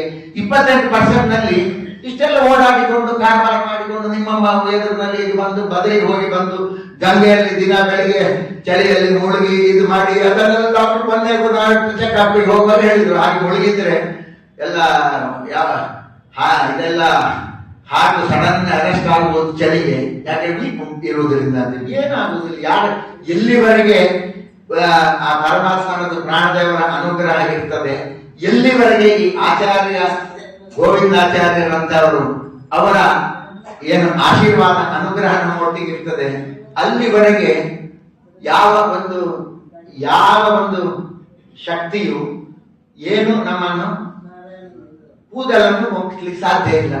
ಆ ಕನ್ವಿಕ್ಷನ್ ಅಲ್ಲಿ ಇವತ್ತಿಗೆ ಇಷ್ಟು ಮಾತಾಡ್ಲಿಕ್ಕೆ ನಿಮ್ಮ ಎದುರಿಗೆ ಆಗ್ತಾ ಉಂಟು. ಇದಿಷ್ಟನ್ನು ಹೇಳಿ ಹೆಚ್ಚು ನಾನು ಎಳೆಯುವುದಿಲ್ಲ. ಇನ್ನು ಹಾಸ್ಯ ಪ್ರಜ್ಞೆ ಹಾಸ್ಯ ಪ್ರಜ್ಞೆಯದ್ದು ಒಂದೆರಡು ಹೇಳಲೇಬೇಕು. ಯಾಕಂದ್ರೆ ಎಲ್ಲ ನಿನ್ನೆ ಅವರ ಕವಿತ್ವದ ಬಗ್ಗೆ ತಾವು ಹೇಳಿದ್ರಿ. ಆಮೇಲೆ ಅವರದ್ದು ಬೇರೆ ಬೇರೆ ಆಸ್ಪೆಕ್ಟ್, ಚಿತ್ರಕಲೆ ಬರೆಸುವಂತದ್ದು, ಹಾಸ್ಯ ಅವರದ್ದು ಹಾಸ್ಯ ಪ್ರಜ್ಞೆ ಅಂದ್ರೆ ಉಪನ್ಯಾಸದಲ್ಲಿ ಬಿಟ್ಟು ಹೀಗೆ ಪ್ರೈವೇಟ್ ಮುಂಚೆ ಬರುವಾಗ ರೈಲ್ವೆ ಟ್ರ್ಯಾಕ್ ನ ಮುಕ್ತ ಮನಸ್ಸು. ಅವ್ರು ಯಾವ್ದು ಹೇಳ್ತಾ ಇದ್ರು, one should be child like and not child dish ಅಂತ ಹೇಳಿ. ಅದು ಅವರದೊಂದು ಡಯಲಾಗ್ ಅವರದ್ದು. ಮಗುವಿನ ಮುಗ್ಧತೆ ಇರಬೇಕು ಅಂತ ಹೇಳಿ. ಆಯ್ತಾ? ರೈಲ್ವೆ ಟ್ರ್ಯಾಕ್ ನಮ್ಮ ಮನೆ ಹತ್ರ, ಅಲ್ಲಿ ವಾಕಿಂಗ್ ಹೋಗುದು ಅವ್ರಿಗೆ ಇಷ್ಟ. ಯಾಕಂದ್ರೆ ಮಧ್ಯೆ ಮಧ್ಯೆ ರೈಲ್ ಬಂದ್ರೆ ಬದಿಗೆ ನಿಲ್ಲುವುದು. ನನ್ನ ಹತ್ರ ಹೇಳುದು, ನೋಡು ಶಬ್ದ ಬರ್ತಾ ಉಂಟು, ಬದಿ ಬಾ ಅಂತ ಹೇಳಿ. ಬದಿಗೆ ಬಂದಿತ್ತು. ಆ ಮಕ್ಕಳ ಹಾಗೆ ಆ ರೈಲು ಹೋಗುವ ಅದನ್ನು ಚಂದ ಅವ್ರು ನೋಡುದು. ರೈಲ್ ಪಾಸ್ ಆದ್ಮೇಲೆ ಮತ್ತೆ ರೈಲ್ವೆ ಟ್ರ್ಯಾಕ್ ನಲ್ಲಿ ನಡೆಯುವಂಥದ್ದು. ಇದು ಒಂದು ಗಮ್ಮತ್ತಿತ್ತು. ಆದರೆ ಈ ಅವರದ್ದು ಕೊನೆಯ 8 ವರ್ಷ ಎಲ್ಲ ಈ ಸ್ವಲ್ಪ ಈ ಮ್ಯಾಲಿಗ್ನೆನ್ಸಿಯ ಪ್ರಾಬ್ಲಮ್ ಬಂದ ಮೇಲೆ ಅವರ ಅಧ್ಯಯನ ಅಥವಾ ಅವರದ್ದು ಬರೆಯುವ ಕೆಲಸ ಯಾವುದನ್ನು ಇನ್ನೂ ಚುರುಕುಗೊಳಿಸಿದ್ರು. ಬರಿತಾಗ ಪುಸ್ತಕ ಎಲ್ಲ ಬಿಡಿಸಿ ಹಾಕೊಂಡು ಬರಿತಾ ಇದ್ರು. ಬೆಳಿಗ್ಗೆ ವಾಕಿಂಗ್ ಹೋಗೋಣ ಆಚಾರ್ಯ ಅಂತ ಕೇಳಿದ್ರೆ, ನೀನು ಹೋಗಿ ಬಾ, ನಾನು ಇಲ್ಲೇ ವಾಕ್ ಮಾಡ್ತೇನೆ. ನೀನು ಹೋಗಿ ಬಾ ವಾಕ್, ನಾನು ಇಲ್ಲೇ ವಾಕ್ ಮಾಡ್ತೇನೆ. ಏನು ಆಚಾರ್ಯ ಇಲ್ಲೇ ವಾಕ್ ಅಂತ ಹೇಳಿದ್ರೆ, ಕೋಣೆ ಒಳಗೆ ಕಟ್ಟಿ ಹಾಕಿದಾಗ ಏನು ವಾಕ್? ನೀನು ಹೋಗಿ ಬಾ, ನಾನು ಇಲ್ಲೇ ವಾಕ್ ಮಾಡ್ತೀನಿ. ಏನು ವಾಕ್? ಇಲ್ಲೆಲ್ಲ ಪುಸ್ತಕ ಎಲ್ಲ ತೋರಿಸಿ, ಇದೇ ವೇದ ವಾಕ್. ವೇದ ವಾಕ್ ಮಾಡ್ತಾ ನೀನು ಹೋಗಿ ಬಾ, ನಿನ್ನ ವಾಕಿಂಗ್ ಪೂರೈಸಿಕೊಂಡು ಬಾ ಅಂತೇಳಿ. ಇಂಥದ್ದು ಎಲ್ಲ ಹಾಸ್ಯ ಪ್ರಜ್ಞೆದ್ದು ಸಹ ಸುಮಾರು ಇರ್ತಾ ಇತ್ತು. ಮಾತಿನಲ್ಲಿ ಅದು ಒಂದೊಂದ್ಸಲ ಅದರ ಫ್ಲಾಶ್ ಬರ್ತಾ ಇತ್ತು. ಇಂಥ ಆಚಾರ್ಯರನ್ನು ನಾವು ಎಷ್ಟು ನಮನ ಮಾಡಿದ್ರು, ಎಷ್ಟು ನೆನೆಸಿಕೊಂಡ್ರು ಅದು ಇನ್ನಷ್ಟು ಇರ್ತದೆ. ಅದು ನಿನ್ನ ನರಿತವರಿಲ್ಲ ಬಹಳ ಮಂದಿ ಅಂತ ಹೇಳುವಾಗ ಅದು ದೊಡ್ಡ ಅರ್ಥದಲ್ಲಿ ಮಧ್ವಾಚಾರ್ಯರಿಗೆ ಗೋವಿಂದಾಚಾರ್ಯರು ಹೇಳಿದ್ರೆ ಸಹ ನಾವು ನಿಮ್ಮ ಲೆವೆಲ್ ನಲ್ಲಿ ನಿನ್ನ ನರಿತವರಿಲ್ಲ ಬಹಳ ಮಂದಿ ಅಂತ ಹೇಳುವಾಗ ಅದು ಗೋವಿಂದ ಪಂಡಿತಾಚಾರ್ಯರಿಗೂ ಅದು ಅನ್ವಯಿಸ್ತದೆ ಅಂತ ಹೇಳಿ ಹೇಳ್ತಾ, ಪುನಃ ಇಷ್ಟು ಎಲ್ಲ ಮುಗಿದ ಮೇಲೆ ವೀಣಕ್ಕ ಪುನಃ ಮಾತಾಡ್ಲಿಕ್ಕೆ ಹೇಳಿದ್ರು. ಮತ್ತೆ ಒಂದಷ್ಟು ಹೊತ್ತು ಆದ 20 ನಿಮಿಷ 30 ನಿಮಿಷ ಗೊತ್ತಿಲ್ಲ. ಪುನಃ ನಾನು ಮಾತಾಡಿದ್ದೆ. ಹಿರಿಯರಾದಿಯಾಗಿ ಎಲ್ರು ಈ ಹುಡುಗನ ತೊದಲ್ ನುಡಿ ಆಡ್ತಾನೆ ಅಂತ ಹೇಳಿ ಎಲ್ರು ಅದನ್ನು ಕೇಳಿ ನೀವು ಈ ಸಮಯವನ್ನು ಈ ಮಾತನ್ನು ಕೇಳಲಿಕ್ಕೆ ನೀವು ಎಲ್ಲ ಕೊಟ್ಟಿದ್ದೀರಿ. ಎಲ್ಲರನ್ನು ಮತ್ತೆ ಪುನಃ ಅಭಿವಂದಿಸ್ತಾ ವೀಣಕ್ಕನನ್ನು ವಿಶೇಷವಾಗಿ ಅಭಿನಂದಿಸ್ತಾ. ಯಾಕಂತ ಹೇಳಿದ್ರೆ ಇಷ್ಟು ಸಕ್ಸಸ್ಫುಲ್ ಕಾರ್ಯಕ್ರಮ ಒಂದು ಆಗಿದೆ. ಮೆಮೊರೇಬಲ್, ನೆನಪಿಟ್ಟುಕೊಳ್ಳುವಂತದ್ದು ಎಲ್ರಿಗೂ ನೆನಪಿಟ್ಟುಕೊಳ್ಳುವಂತದ್ದು ಒಂದು ಕಾರ್ಯಕ್ರಮ ಇಲ್ಲಿ ನಡೆದಿದೆ. ಹಾಗಾಗಿ ಮತ್ತೆ ಎಲ್ಲರನ್ನು ಮತ್ತೆ ಟೀಮ್ ವೀಣಕ್ಕ ಎಲ್ಲರನ್ನು ಅಭಿನಂದಿಸ್ತಾ ನನ್ನ 2 ಮಾತುಗಳನ್ನು ಗೋವಿಂದ ಪಂಡಿತಾಚಾರ್ಯರ ಅಂತರ್ಗತನಾದ ಮಧ್ವಪತಿ ಗೋಪಾಲಕೃಷ್ಣನ ಪಾದ ಕಮಲಗಳಲ್ಲಿ ಶ್ರೀಕೃಷ್ಣಾರ್ಪಣ.